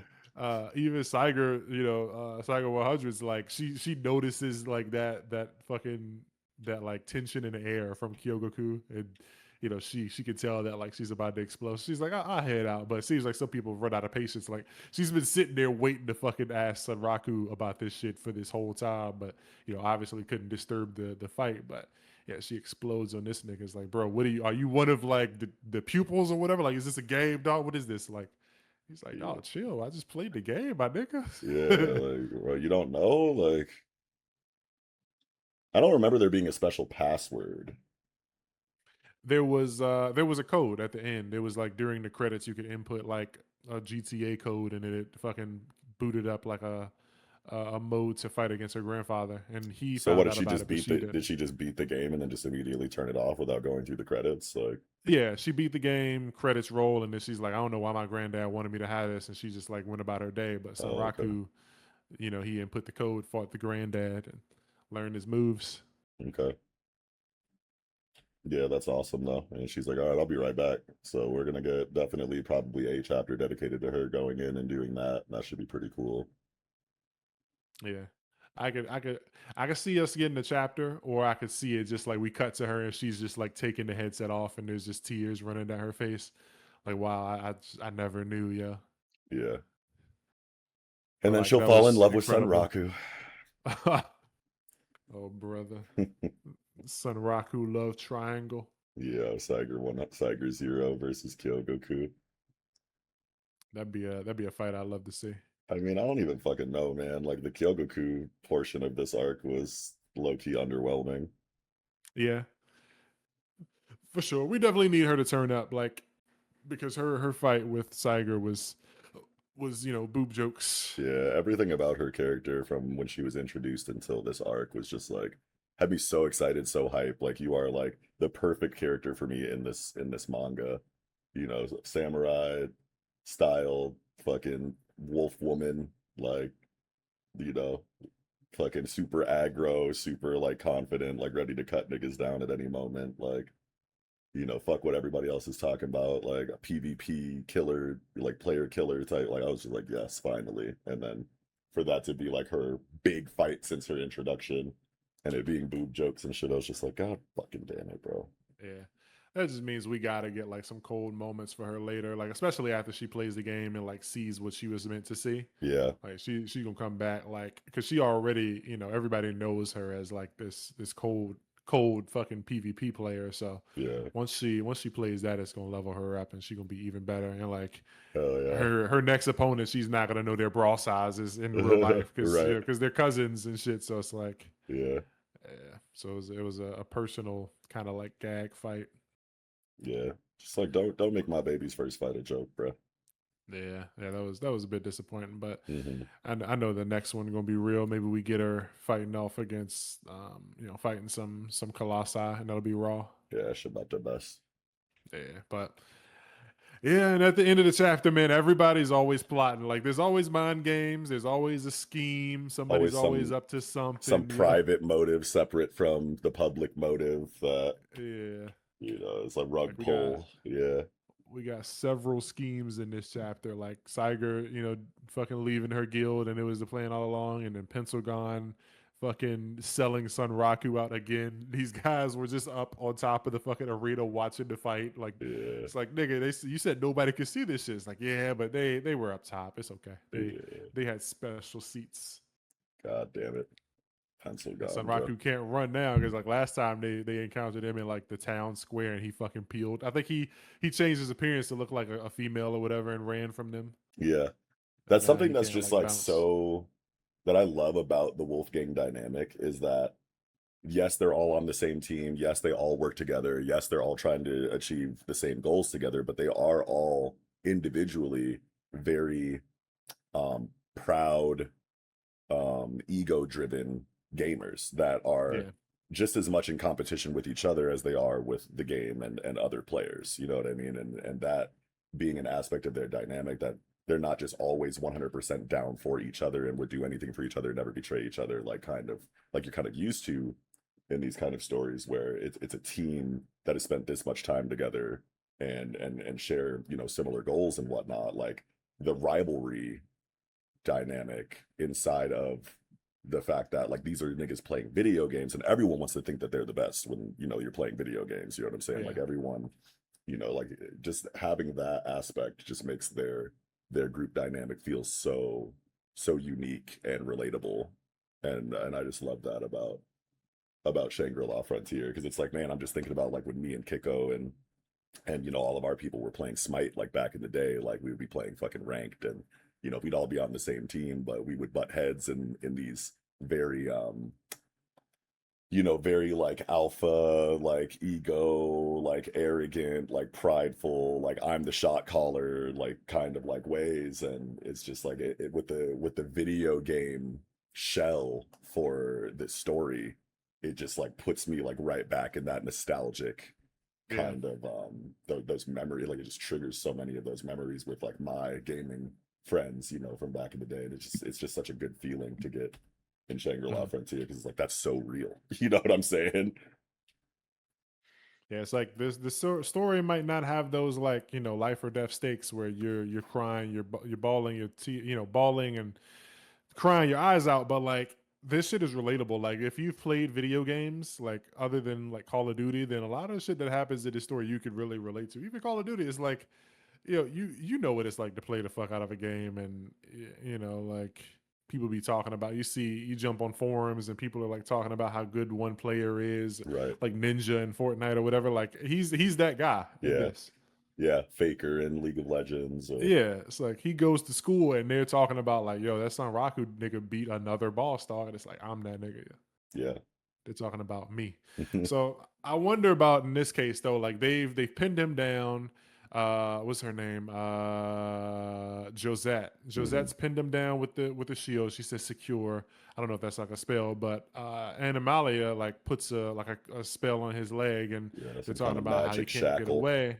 Yeah, but like, what's to stop him from just logging out? Like this, I wonder if this type of ability prevents logging out or something. Like if they got a spell like that, because otherwise they're talking about like you won't poof on us again. Now she says you won't vanish on me like last time. I pretty much know how that works, but like what happens if he logs out? Do they just stay here forever? Like they just gonna Right. wait for him until he comes back? It's like nigga, you're not getting away, or is he like forced to stay in the game until he's like out of combat in this situation or something. Good question. Yeah, wow. Interesting. I wonder. Because he was like mentally clocked out. You know, he was Yeah. like yawning. He's like, I'm about to hit the hay, go like fucking eat a pizza or something and go to bed or whatever. But then they pull up and it's like, That would be so anxiety. Like if I was trying to log out of a game where like my consciousness got like kind of, you know, dematerialized and rematerialized into like a different dimension space, like, and I couldn't leave when I wanted to, like that would trigger my fight or flight. I'd be like, get the shit off me right now. Like, I would feel like so claustrophobic, like suddenly to know that I couldn't just leave when I wanted to. Yeah, and then like it's not like he could, you know, like he could try and fight, but like they're full, you know, they're full health and you know full of energy. Like even if he tried to like swing a blade at her face to like say get the fuck off, she got a shield. She could just block that shit. It's like nigga, you're not going nowhere. Tell me what I want to know. Like this is it's gonna be a very high stress situation for somebody who's, you know, basically been up all night playing video games, right? To suddenly find himself locked in a closet. Yeah, that's fucked, man. That's so scary actually to think about. Yeah, so can't wait to see with the next chapter, you know, how that whole situation goes, and if he just kind of willingly gives up the info, or if they have to like beat it out of him, or what. Yeah, we'll see. Yeah, hopefully. Well, Shangri-La Frontier doesn't often take breaks, so I ain't gonna say hopefully we don't get a break because most likely won't be one. Right. Well, excuse me. Excuse me. So, well, I think that's it for this chapter. You got any other thoughts? No, I think I'm good. Okay, that's gonna do it for Shangri-La Frontier 2. Oh, we almost at 300. 273. The sword stands tall by its own will.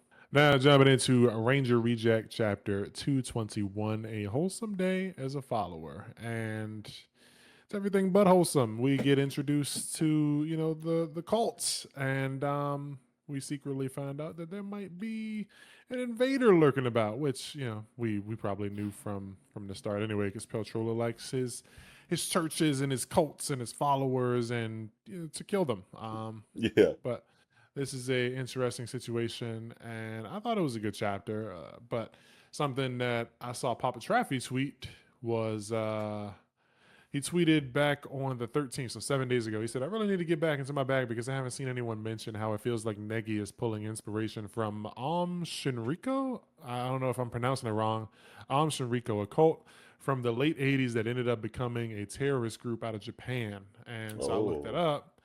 And yeah, it says it was founded by Shoko Asahara in 87, a Japanese doomsday cult notorious for chemical attacks, including the 1995 subway sarin attack or something. Basically, they were on some similar shit to what's going on here. We see that, you know, these guys, they're doing, you know, these daily duties. Everyone's got a role to play. We're so nice and welcoming to all women. No guys allowed though.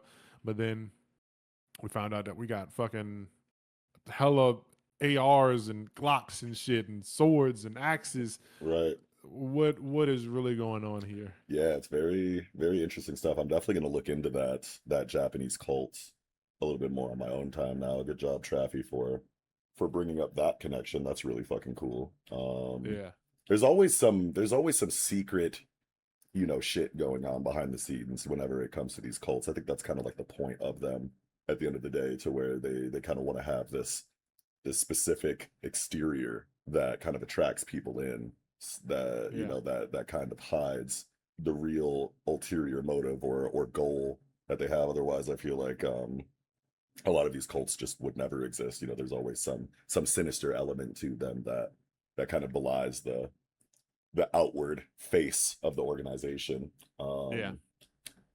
But I think it would be really cool too if, on top of all of that, to specifically like contrast the subterfuge element of all of the dudes dressing up as women to infiltrate the cult, if we find out that, I don't know, some of the cult heads were also dudes disguised as women. That's kind of what I'm getting though. Like the one that Irabe is like talking to and cooking food with, it looks like a guy besides like the feather in their hair. I thought it was a dude. I was like, who is this? And I was like, oh wait, that's the chick. And then like the clan head, like on the last page or whatever, kind of looks like a dude. I mean, wait, which one that Urabe is interacting with? What page are you seeing them on? on 7. 7. Let's see. Like in the top Oh right, yeah. he's like cooking, and like Oh if you yeah, took yeah, away yeah. that feather, like that Yeah. looks like a guy. I say I think it looks like a guy even with the feather. Yeah. Yeah, I Yeah. mean it definitely looks like a dude, and it's like I feel like the clan head also, like the nun, I Yeah. keep saying clan head, the head nun also looks like a dude to me. Yeah.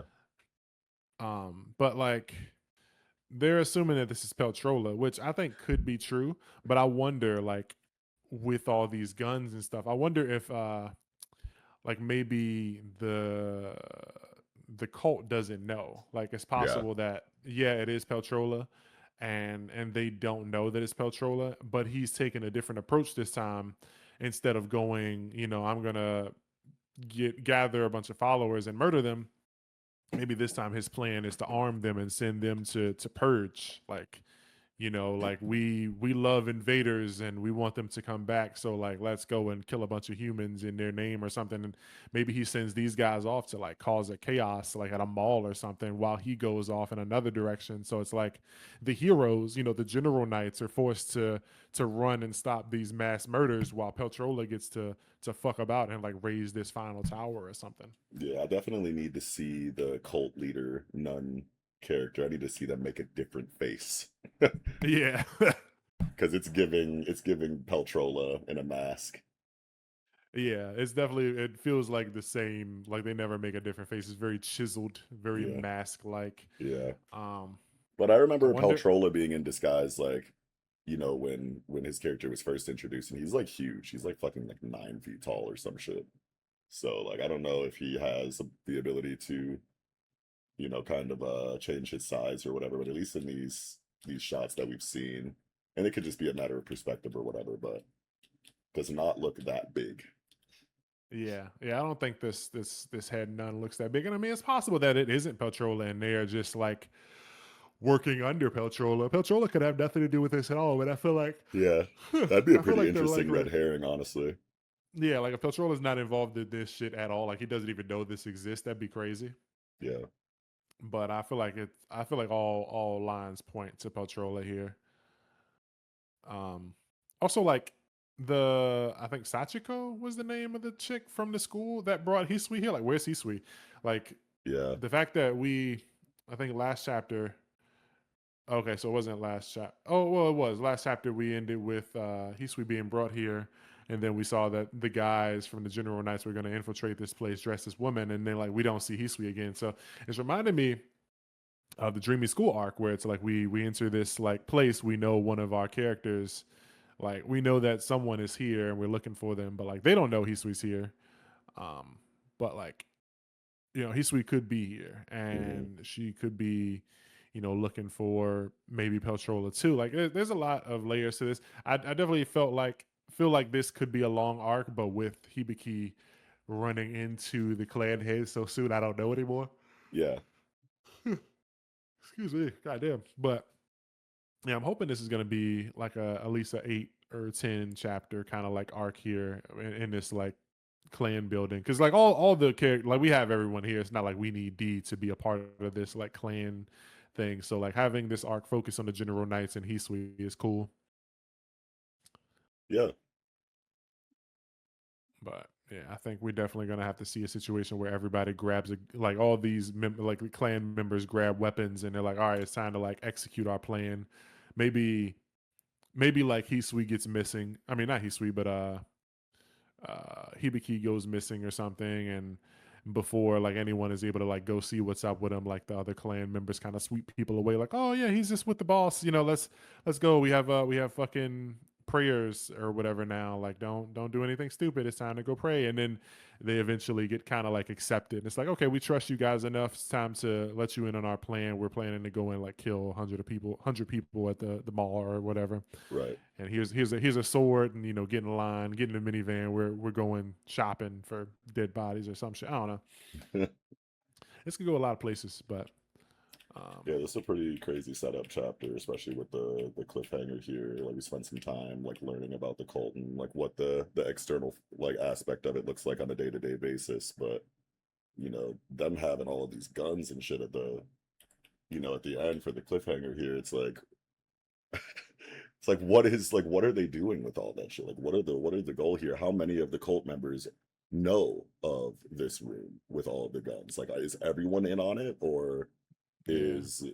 are you immediately, do you join the cult and then there's like an indoctrination period where you're kind of made to become this fanatic, and then they show you like, okay, so here's all the guns and shit, this is what we're going to do with them, like, or is it just like a couple of the main people that know exactly what is eventually going to end up happening, and they're just using the cult members as pawns that'll be sacrificed? Like, I just want to know Yeah, how many of them are in on it. because it's a different situation from like the Dreamy School where like no one was technically in on it. They were like brainwashed. But these people, I don't think there's any kind of brainwashing going on besides like, your regular cult brainwashing. There's nothing like magical at play here. Right, Nothing like, non-normal. This is all like human stuff, and probably Peltrola like, telling them do this and that, and the fucking your invaders will return. Like it's probably feeding them bullshit, but they're not being like mind wiped right, by special powers. Is what I'm getting at. right. Excuse me, but. And I mean, even without showing the guns, like he could have ended the chapter without showing any of these guns or weapons, and just still had Hibiki be, spotted by the head nun, and I still would have been like, oh shit, like what the fuck is gonna happen? Just Hmm. because that character is creepy looking, and with the thought that it possibly being Peltrola, it's like, okay, you're in danger, buddy. Yeah, this shit is weird, bro. Yeah. Plus Peltrola knows his face, True. because Peltrola encountered D in the Balong exam pretending to be Hibiki. uh yeah, Hibiki. So it's like, you again, motherfucker. Like he could be pissed Yeah, yeah. if This could if go. if this is him, that is. Yeah, for sure. But this could go so crazy next chapter. I need the next chapter so bad. Yeah, imagine next chapter just fucking opens with Hibiki getting fucking laser beamed out of the building. Like Mhm. you just hear like a loud fucking explosion and the rooftop is blown off. Hibiki gets sent flying out the building because he got eye beamed or some shit. Right. He's got to fucking morph up or something. And this could be, oh man, I didn't even think about it. Like this could be remember at the end of the Dreamy School arc, like a lot of those people were like, who asked you to save us? And they were like, they were ungrateful basically. Like D was like, oh, what's this? Like when, Hisui was kind of like just ignore it. The people, they broke them out of that illusion, and they're like, what makes you guys think we wanted to return to like a normal life and shit? Like we Right. We like you liked her there. here. Yeah, it's like, what if some of those people ended up here, or all of them? Yo, wait a minute. I could see that. That'd be dope to Yeah, to it's to like, call back to that and reuse that. yeah, I would love that. Hell yeah. Yeah, but great chapter. Um, oh man, I don't even think we're gonna find out like next week because I think Negi's on a hiatus. He's like sick Oh, again. no. Yeah, so I think it's gonna be like a couple weeks before we get the next chapter. So yeah, we're just gonna be stuck with this. Damn, damn. What a Yeah, cliffhanger to go on break for. But rest up, my nigga. You know what I'm saying? Get healthy. You feel me? yeah, for sure. But spoiler alert, for anyone who is listening to this segment, apparently Traffy is returning to us.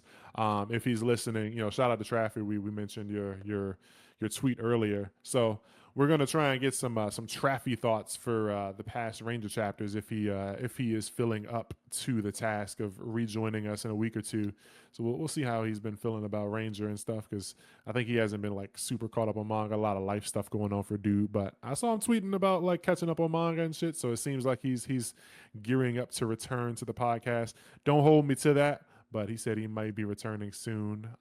So yeah, be on the lookout for old Traffy and us returning to a 3-man show. It won't just be the Just Us League. We'll have old Dildo Bob in the corner hollering too. Dildo Bob.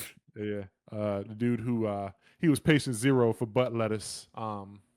So yeah, Yo. we're getting Traffy back apparently. So yeah, that was Ranger Reject. You got any other thoughts for this one? No, I think I'm good.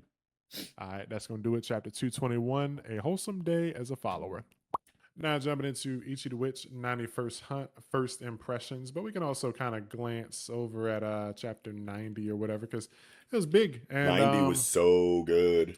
Yeah, it was huge, and And I last don't. episode we like fucked up We've the yeah, we didn't get our Ichi review on there because the file got corrupted. So yeah, we flubbed it, but I don't. I mean, at this point, I don't think there's really much we should say about 89. It was a good chapter, yeah. but 90 was huge. Yeah, now we Um, finally know why she's called the Abyssal Witch, bro. Yeah, she got that abyssal prison, and that was super cool. Like we saw her, talking to her magics, and they're all like pumping her up or whatever. When she starts feeling down, she's forced them to like fucking come together, all together now. Everyone's favorite, and Yeah. everyone's super talented, badass. That's got like they got like a fucking thing to cheer her up. But she fucking has this like depth in her magic circle where she jumps into the ocean, and there's just hella magics down here. Like even but like there's so many levels to it. Like she's got the upper like clouds, and then she jumps into the ocean, and Octobomb's down here, scribbling, writing, all his thoughts. And she goes even deeper, and it's this fucking pit, Yeah, where fucking graveyard. all the world hater or all the human hater magics that she's acquired gets put in this pit for them to just like suffer in psychological agony, never getting used because they don't, they're just like malicious human haters. And and she makes a point to say like you guys go so crazy down here because you human haters tend to like love your power and your abilities and whatnot, and I'm just never gonna invoke you, and you're just gonna sit here and suffer, always wanting to like, please use me, like I wanna kill people, I wanna use my powers, like and then she's just like, nope, fuck you guys. That's so Yeah, fun. That's such a cool like idea inside of her character to do that. That makes so much yeah, sense too. yeah. To see her like the way she acts like on the surface, and then to know that she's got this fucking prison of all the worst, monsters in existence, and she's not like torturing them, but like I mean they can't do shit. She's just left them there to rot. Hmm. And then she goes back up, and she's this super bright, bubbly witch, but like deep down she's got like these voices begging and screaming for her to let them out. It's definitely an interesting like layer to this onion. Hell yeah. But yeah, that was hype. And I don't like I saw people saying that they think Hitsuji like has a plan or something, like maybe he'll try and break free or break some of the other ones. I don't necessarily think that that's the case. I mean, yeah, with him smiling or whatever, sticking his tongue out as possible, but I think he's just like, I don't this give a is just damn. some, Yeah. yeah, he don't care. Like he's just like, fuck it, whatever. Yeah, as long and he must just be that confident in the world hater to just be Yeah, like, bro, I could be down here for forever, but as long as my nigga do what he need to do up there, like I'm good. Like I'm never gonna go crazy like these other motherfuckers. Like I'm that devoted to bro. Either that or he knows that eventually she'll be put in a situation to where she does have to invoke him for his specific ability set. yeah, And so he's not like too worried about the threat of never using me because it's like I know that the world hater is going to do something at the next confrontation with you that's going to make you need to use me, and then that's when I'll do some fuck shit or something like that. yeah. Like I can't break out. I'm not even gonna try, but I know the day is gonna come where you're gonna need to use me. Yeah, Yeah, and plus, I mean, he probably built different from all these other ones anyway. Like they're human haters, but like he's one of the 7 stars, so right. he probably is, way his mental state is probably way stronger than like any of these other guys that are kept down here. Yeah. But yeah, that was a huge chapter, and then jumping into this chapter, first impressions. Amadora is asking to be, sent on a mission before receiving her punishment, so she can go and take out the 7 star that she was in the middle of a fight with, Akari. And I like this guy's design. He's super cool. Um, I like his eyes, I guess, the most. They're super cool. Like the fucking slit kind of like star pattern. It's like electric. I don't know what you would call that. I like on the last page when he's saying I can't stand you at all. You can kind of like see electricity in his eyes. Yeah, yeah. That's a super cool like drawing. I think that's the Um, exact same, like if you look at like Jigo Karaku, Hell's Paradise, you had like Shion the Blind Swordsman. That's like the yeah, exact same like scar pattern on like his eyes. It's like the horizontal one going through the eyes, and then like two vertical ones going, down the eyes or whatever. yeah. Yeah, his design's super cool. He's got like Hmm. this fucking bull horns kind of thing going on, and he's just, I mean, already he seems like a fun magic. Yeah, super dope design. he's huge. Like fucking Fujimine is sitting on his lap, and he's just massive. Like, Yeah, yeah, how'd you feel about this one, man? I loved it, dude. I think that Amadoro kind of coming to Money Gold and being like, yo, I feel like shit about getting manipulated and used to attack my people and whatnot. And I'm ready for any punishment that you got for me, but at least let me go back and finish my last mission before Fujimina fucked me up, because she's just bad about her business, and it's not necessarily that she wants to kind of make up for being manipulated by Fujimine. She's just like that duty bound. She's like that, like pride, like she's that proud and that kind of like steadfast in her capabilities and her role, in the Mantonel Witches Association, that she just cannot get that out of her head that she wasn't able to accomplish that mission. She wants to go Yeah, back and finish that for her own sake, for her pride, for her, for her rank, and then for she's people. ready for her people, and then she's ready to, be kicked out of the squad, or punished in whatever way. And I think that's just a really cool element of her character to focus on, since we were effectively like introduced to her character for all intents and purposes as someone who was already under mind control, so we didn't really know anything about her at all. And then Yeah, now that that's kind of like over, we can kind of focus on who she is as a character. And she is definitely a very loyal and and honor bound and duty bound witch, and she's got a really cool power set. And I just want to know more about her. So it's cool that she's going to get to go kind of try to spin the block and run that back with Hikari. yeah, yeah. I can't wait to see that. And like, I wonder what Hikari's whole deal is, because I mean, he's obviously a human hater, and he's one of the seven stars, but he isn't like buddy buddy with Fujimine. I mean, she's a human, but he it seems like he hates her like more than he would like normal humans or witches, just because of like her attitude. She's possessive and overconfident and stuff like that. So I wonder how he would respond or react to someone like Ichi, who is Yeah. more like Ichi. I feel like is more of a respect my opponent or whatever. Like he isn't, he's somebody who definitely isn't like sleeping on his enemy. Like he knows that he can die at any moment. In these like hunts and stuff, it's a kill or be killed situation. He's not like going into any fight like expecting to shit on his enemy or anything. So I feel like this could be an interesting fight for him Yeah. if he ends up getting involved in this. Um, just I don't know. I like this character a lot so far, and I really want to know what they're doing. Like this other kind of funky looking finger ladybug cow monster thing is like putting people into this machine or whatever. It's like, Yeah, what's up with that? are they doing some kind of sorcerer's stone type deal? Or like, remember in Gachi I was episode, just about whatever, to say that. with the in the Yeah. trash beast or whatever? Yeah, with all the hands that were coming out of that thing holding like different weapons and shit. Yeah. Yeah. I guess that what's happening. Are they draining the life force? Like what is happening here? There's fucking like it's mechanical. There's wires. Yeah, So it's this something isn't sort like of a magic. sci-fi. Yeah.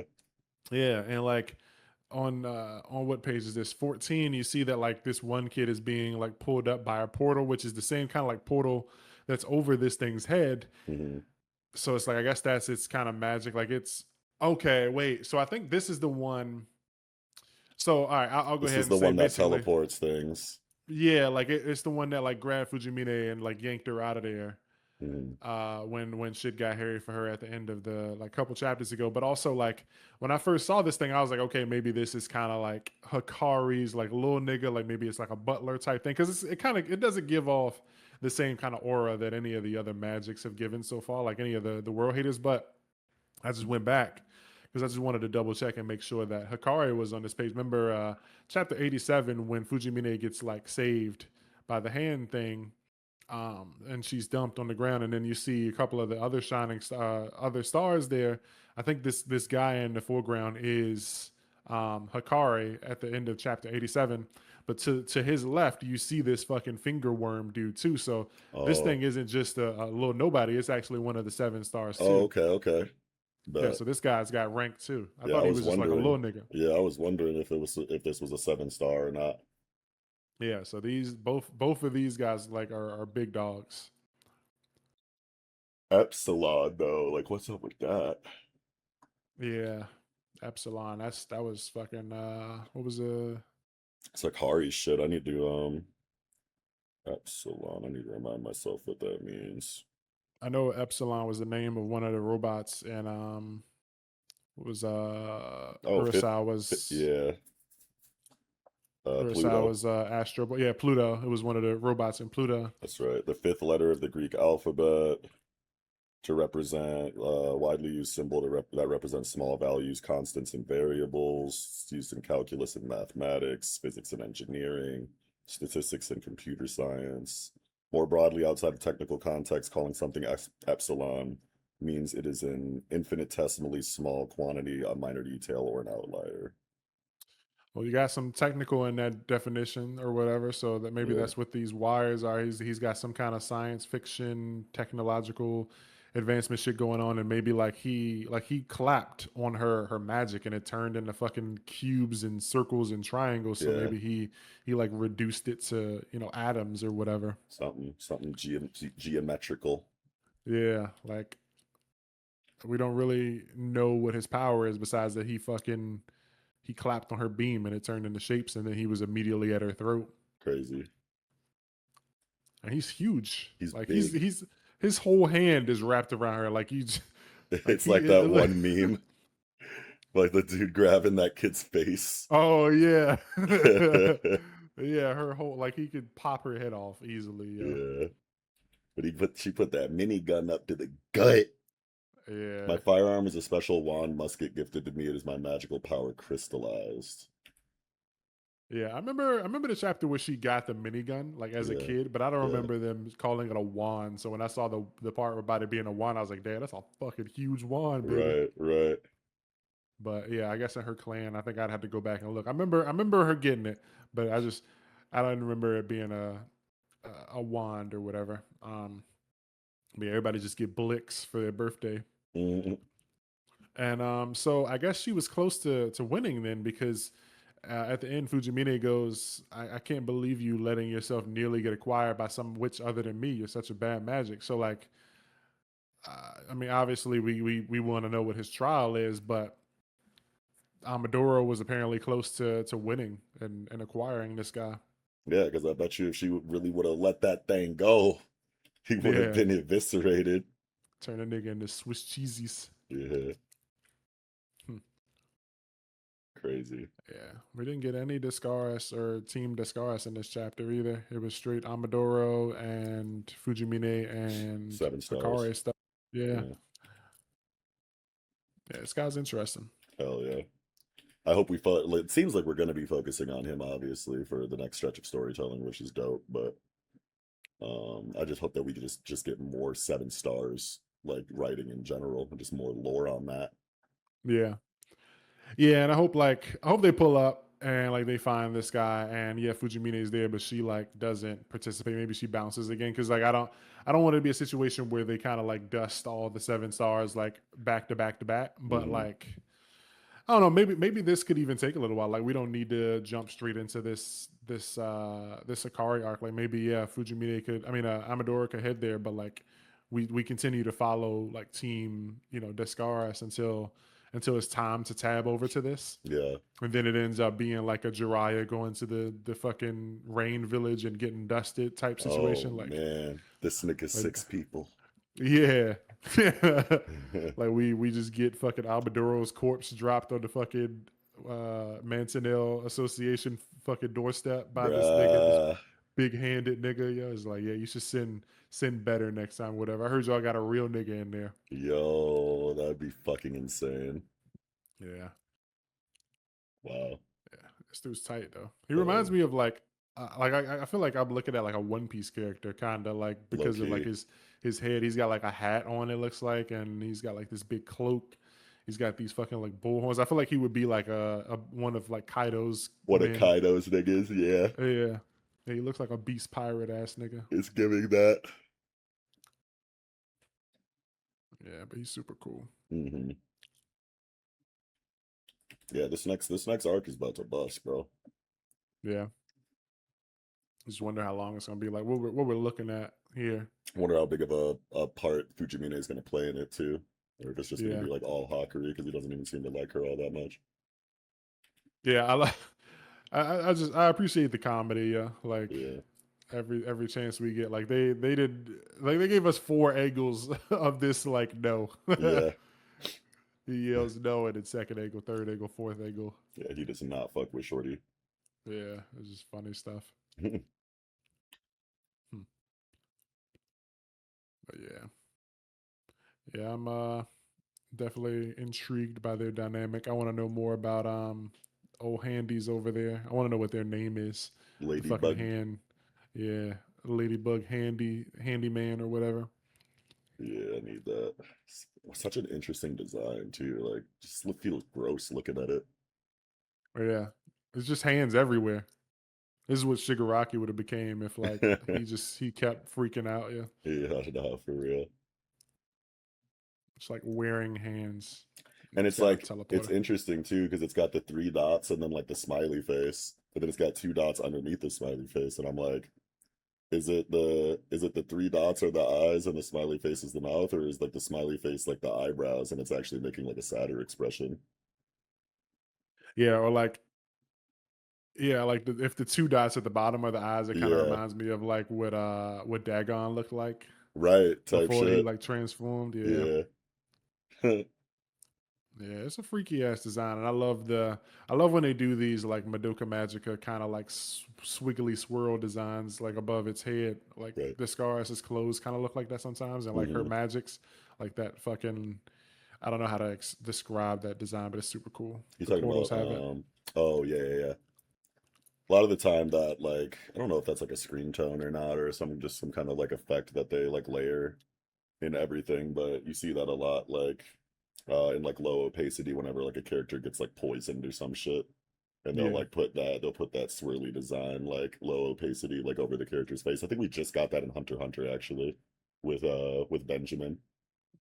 Okay, I have to go back and look. You caught up, 100? I'm like halfway through chapter 14. Or Oh, I okay. mean 414. 414. Yeah. Yeah, Okay. yeah, Yeah. Big stuff. Big stuff yeah, happening with Hunter yeah. It's as big. usual. It's very big. Yeah. But yeah, I think I'm squeezed out for this one. You got any other thoughts for Ichi No, 91? I think I'm good. All right, that's going to do it. Ichi the Witch, chapter 91, 91st Hunt, First Impressions. Now jumping into the last manga of the night, baby. It's Kinato's Magic, chapter 24, Iron Fangs and Seraph Wings Joint Mission. Damn. So I'm gonna say it. I do like the chapter, but this definitely feels like this chapter and last chapter definitely seem like the kind of chapters that you drop when it's like the curtains closing. Yeah, Because one of the things that I've been saying for a while was that, I always like it when I know that there's multiple plot points left to be addressed. And one of the ones I always, mentioned specifically for Kineto's was that Kinato has to face off against Noise again. Well, Noise is here along with his gang. yep. So, like, it's very possible that that final battle happens here and the story Sayonara. ends. Yeah, but I mean, it could still continue. Who knows? But like, if it ends in 3 chapters, I wouldn't be surprised. Um, Yeah, everyone yeah, is here. yeah, everyone's here. I love what's the guy's name? Is it Raid? The one, yeah, Raid. I love his design. He's fucking cool. The guy with the mask. Oh yeah, that can't speak. Yeah, Yeah, that shit he's is super dope. cool. He's got the Yeah, and it's same mask as fuck. It's actually like a couple different characters, but if you remember like the Keyblade War like shit from like the end of Kingdom Hearts 2, there was like an alternate like ending like high budget like sequence or whatever that like showed some of this Keyblade War battle or whatever from however long ago. It's so hard to like remember Kingdom Hearts storytelling and lore. But anyway, there if you look up Keyblade War armor or something like that, then you'll be able to probably see something that is super close to this helmet. It also reminds me of Dead Space a little bit. the mask in or the helmet mask in Dead Space. It also reminds me of oh my god, what was the other one? Oh There's a there's a mask that I just got in Destiny that I feel like looks kind of like it, and I've just been wearing it because I love it so much. I just love this design. yeah, I feel like this is a very common helmet mask design. You see it Yeah. in you see some variant of it or something similar in like a lot of things. And the other one that I was thinking about is escaping me now, and it's gonna drive me crazy. I hope I can remember it before the end of the segment. But anyway, yeah, super Yeah. cool. Yeah, super cool one. I mean, I like his character quirk. You know, he doesn't speak, and he's kind of, you know, he seems like this hard body ass nigga. I mean, his power is cool. I forgot what it was. I think it was like reality warping or something. But like, he's also got like this soft side where he's like writing how the princess was beautiful and sweet and nice to someone like him who can't talk, and he's always drawing these silly faces or whatever. Right. So like, if the story does continue, I would love to see more of him. Um, but But yeah, it's this not, so definitely. Damn, man, this definitely feels like an end to the story with this arc or whatever. But I feel like this chapter addressed a few things. One being Kaminagi. She like they showed her, you know, talking to another girl and down on her knees, and you know, so she isn't the gay wasn't cured. You know, as people were saying, she still was on that like nightly stuff. Yeah, here it is, page 4. Um, Talia says, "Don't underestimate the Iron Fangs. We've already helped 10 people with directions and finding lost objects." And you see her like on one knee with sparkles, and this girl is like, "Oh my," or whatever. You can see Yeah, like the girl's but in the blushing. but in the previous chapter, I think she's just doing that for like optics. Because in like the previous chapter, she was definitely on some girly shit, and then and then she noticed that Kinato was in the room, and she like ran and changed, and then like put back on like the hard body external for him. So Yeah, but I wonder yeah, like if it can be both. Like right, maybe it she probably does is fuck with Kinato, but like if she sees a baddie, she also still can't help herself. true. Yeah, Maybe. But yeah, the other thing I was happy about was we got some man service. Like yeah, Kinato he relaxed, you know, three baddies, but like we got dude pecs. yeah. We did get We dude pecs. yeah, like we got fucking man service here I still don't for fucking people. care. I I mean, saw that's this fair. page and I was just like, oh, brother. That's fair. Yeah, it's something that got overused. Um I mean, I think the way the curse or whatever is spread is interesting. You know, kissing people and everyone's kind of kissing. It's like it's not something that you would really notice at first. It's like, oh yeah, everybody's just kind of kissing each other because they're nice and love each other. You know, it's Right. boyfriend girlfriend. Oh wait, like that guy just kissed her and now she's kissing another dude. Something's going on. People are, you know, It's it's something that interesting. it could very easily go undetected. It's like hidden Yeah. in like a social thing that is pretty common and it's easy to spread through shit like that. Yeah, and like he's new to this town, so he doesn't know what like these people's customs are and shit like that. Maybe everybody kisses here. Yeah. Um, but yeah, so when I saw the thing where it was like a extraordinary number of monsters ahead in this way, I was like, like they're just gonna kind of spread and beat up the monsters. I do think Zio's cool. It looks like he's doing like a flying Raijin kind of technique. Yeah. Like they're like, all right, we gotta let Zio know or whatever, and they're like, nah, he's already here. And then you see like a sword flying towards this like dragon monster's head, and there's electricity, and then the next panel he's there. So it's like, Yeah. does he have like the fourth Hokage's kind of Right. teleport technique or whatever? He's super cool. I'm fucking with Zio. Yeah, Zio's but gonna be interested in Kinato's growth coming out of the last arc to see that in yeah, combat. He's gonna be like, oh shit, you doing that shit. yeah, for sure. But it's just, I just wonder, you know, how far this is gonna go. Like if it is the end, because I could definitely see it being the end, but I could also, you know, say This we could be surprised. shit dying, son. Like, bro, every character that ever mattered is back for this arc. The main villains are back. Yeah. Like, yeah, it's up, my nigga. Cannon Master time. Yeah. Guess we'll just have to see. Hmm. Oh shit. Because I mean, like the same thing kind of happened in My Hero, where like like they're in a training exam, and then Shigaraki and his goons pulled up, and that was like 10 or so chapters in or whatever, and so it's like a similar thing could be happening here. She's talking about making some kind of recipe to create ancient weapons, and we need the heart of a royal and all these other things. Like they could succeed, Mm, or partially succeed, and we can see where it goes, because like they got to be working for somebody. But Dua's gonna get relaxed and her titties are gonna pop out, and then they're all gonna live happily ever after. oh god, don't do this. Yeah. Yeah, I just need Kinato to do something cool besides relax people, bruh. Oh yeah, he definitely is, but it's not gonna be anything creative with Seitei magic. It's gonna be relax and see titties, and then he's gonna punch the shit out of noise with Seitei boosted punch. I need him to shrug that shit off and go, "It still ain't enough, nigga." And then he gives him the Charlie horse. And then the manga ends. Like, Yeah. and then the final author's note is like, here, Yato, damn.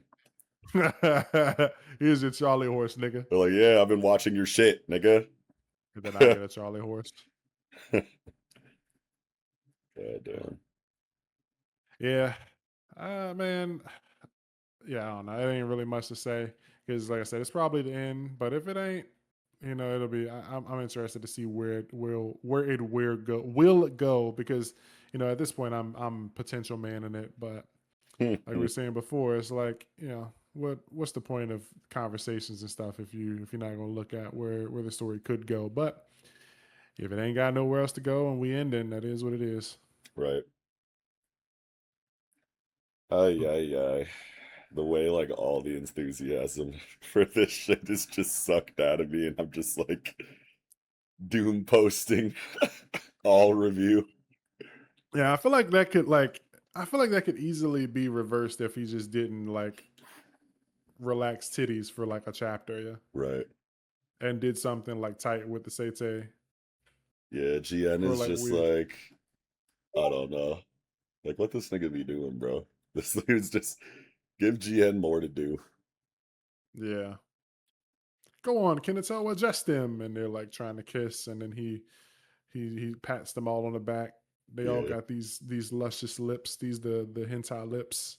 GN is just like transportation and like cool like art like in the fucking like paneling with the borders and shit. Like he puts his little fucking black nimbus cloud smoke like around the gutters of the panels, and like that's all his character is now.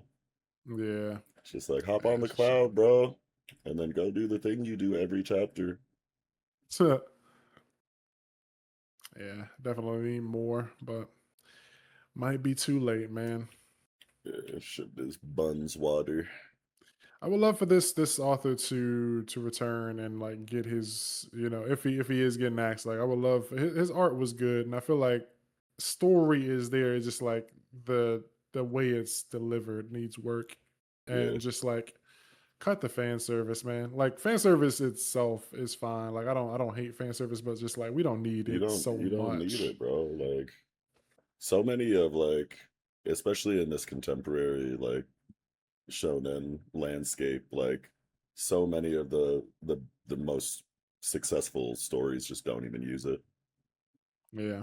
Like, I definitely feel like it's just, especially in like the shonen, shonen jump or whatever, it's like they're not focusing, they're not like spending so much time on like these like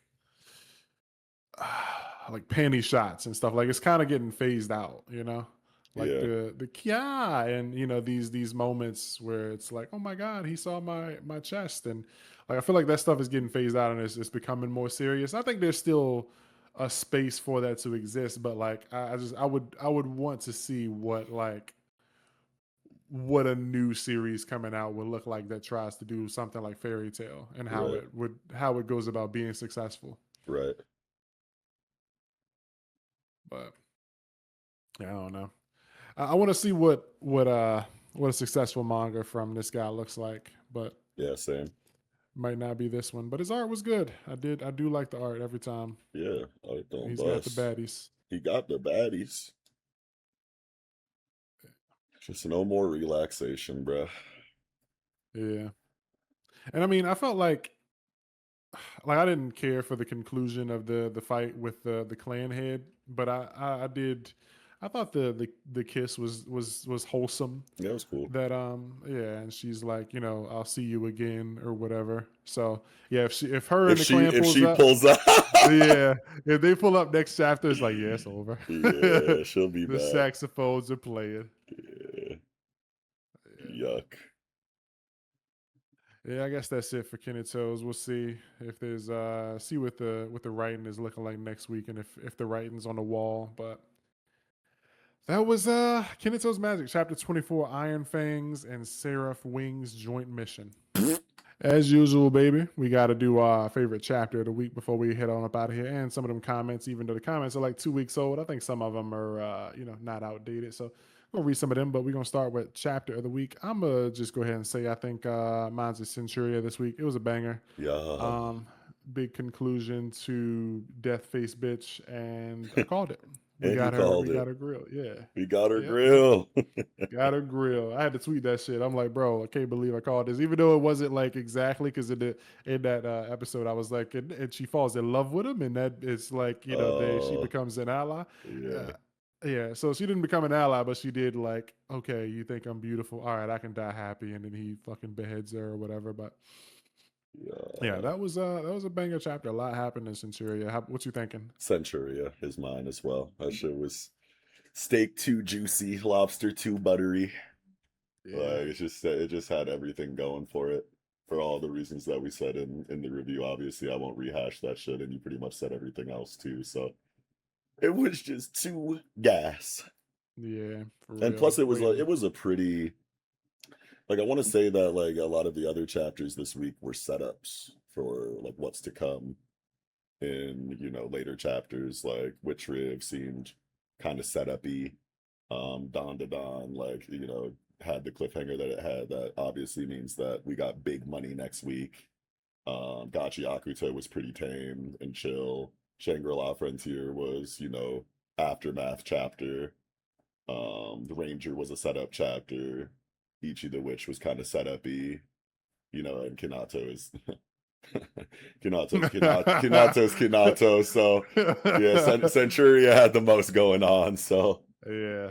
It's yeah, funny because Centuria wasn't like an action chapter either. It literally was just like we got a conversation with Zana, and yeah, then we saw Lucas, slow walking up to the chick. We got her backstory, and then nigga beheaded her, and that was it. Like then he got his arm chopped off. So it wasn't a setup, it wasn't a conclusion, but it also wasn't like a fight. It was just like it was just another chapter in the middle of this like ongoing, not war, but like battle between these two like forces. And it's just he beheaded her. That was like the highlight. yeah, That was the main thing. Like what happened this chapter? We learned about her and she died. And then whatever Skymark, whatever her name is, chick pulled up, Rip Skylark or whatever, pulled up and chopped that nigga arm off. So yeah. yeah, yeah, good chapter for Centuria, and so we both agree on that being our chapter of the week. So now, jumping into some of these comments, let me see. We got one from at Blue Zoo Boy. Adding Witchriv, looks like I have a new series to read. This wasn't on my radar before, but I've been enjoying what I've read so far. So thanks. I try to be current on all series you guys cover, and I'm picking up Hunter x Hunter from where the anime left off in case you covered that at some point. Hey, Yeah. Appreciate the love. Glad hell to yeah, see dude. somebody checking out Witcher 4. Witcher Um, 4, baby. yeah. So yeah, peak. And yeah, man, just in case, yeah, read Hunter. You should just be reading Hunter anyway. Right.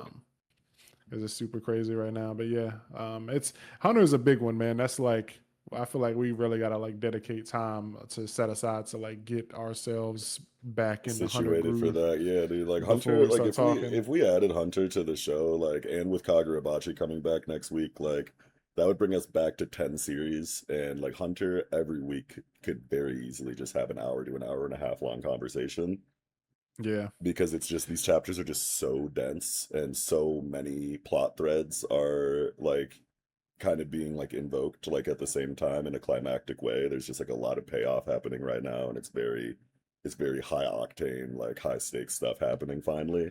So it's Then those there's like conversations would always be huge for Dispatch. So yeah, there's like 90 characters, and like I feel like a lot of a decent chunk of those conversations will be like, which guy is this again? yeah, yeah, yeah, Like yeah. there's so many characters. Right. It's a lot. So yeah, I would love to talk about Hunter, but I definitely got to do a reread like before I can feel confident talking about Hunter. Yeah. Uh, let's see a comment from at Reggie6513. Add Canon Masters to the podcast. I think that manga, Kineto's Magic, Ichi the Witch, and Kagurabachi are the new big four of shonen battle manga. Oh, Uh, I Kinato.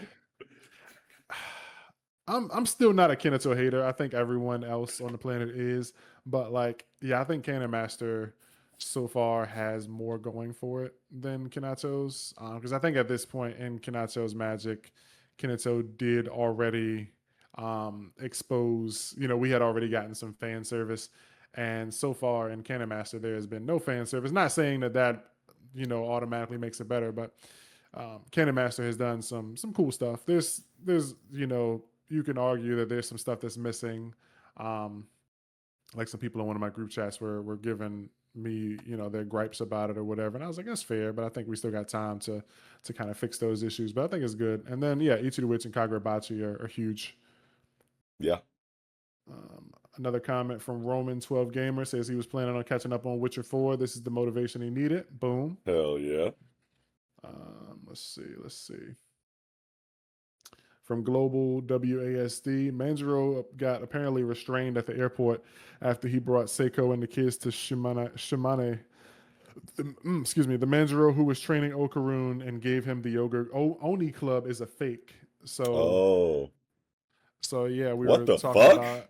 we were talking about. Remember, they found Manjiro like in a locker at the airport. Right. So that means that whoever gave Okarun the Oni Club is like not working with the gang's best intentions. That's somebody that's a op, yeah.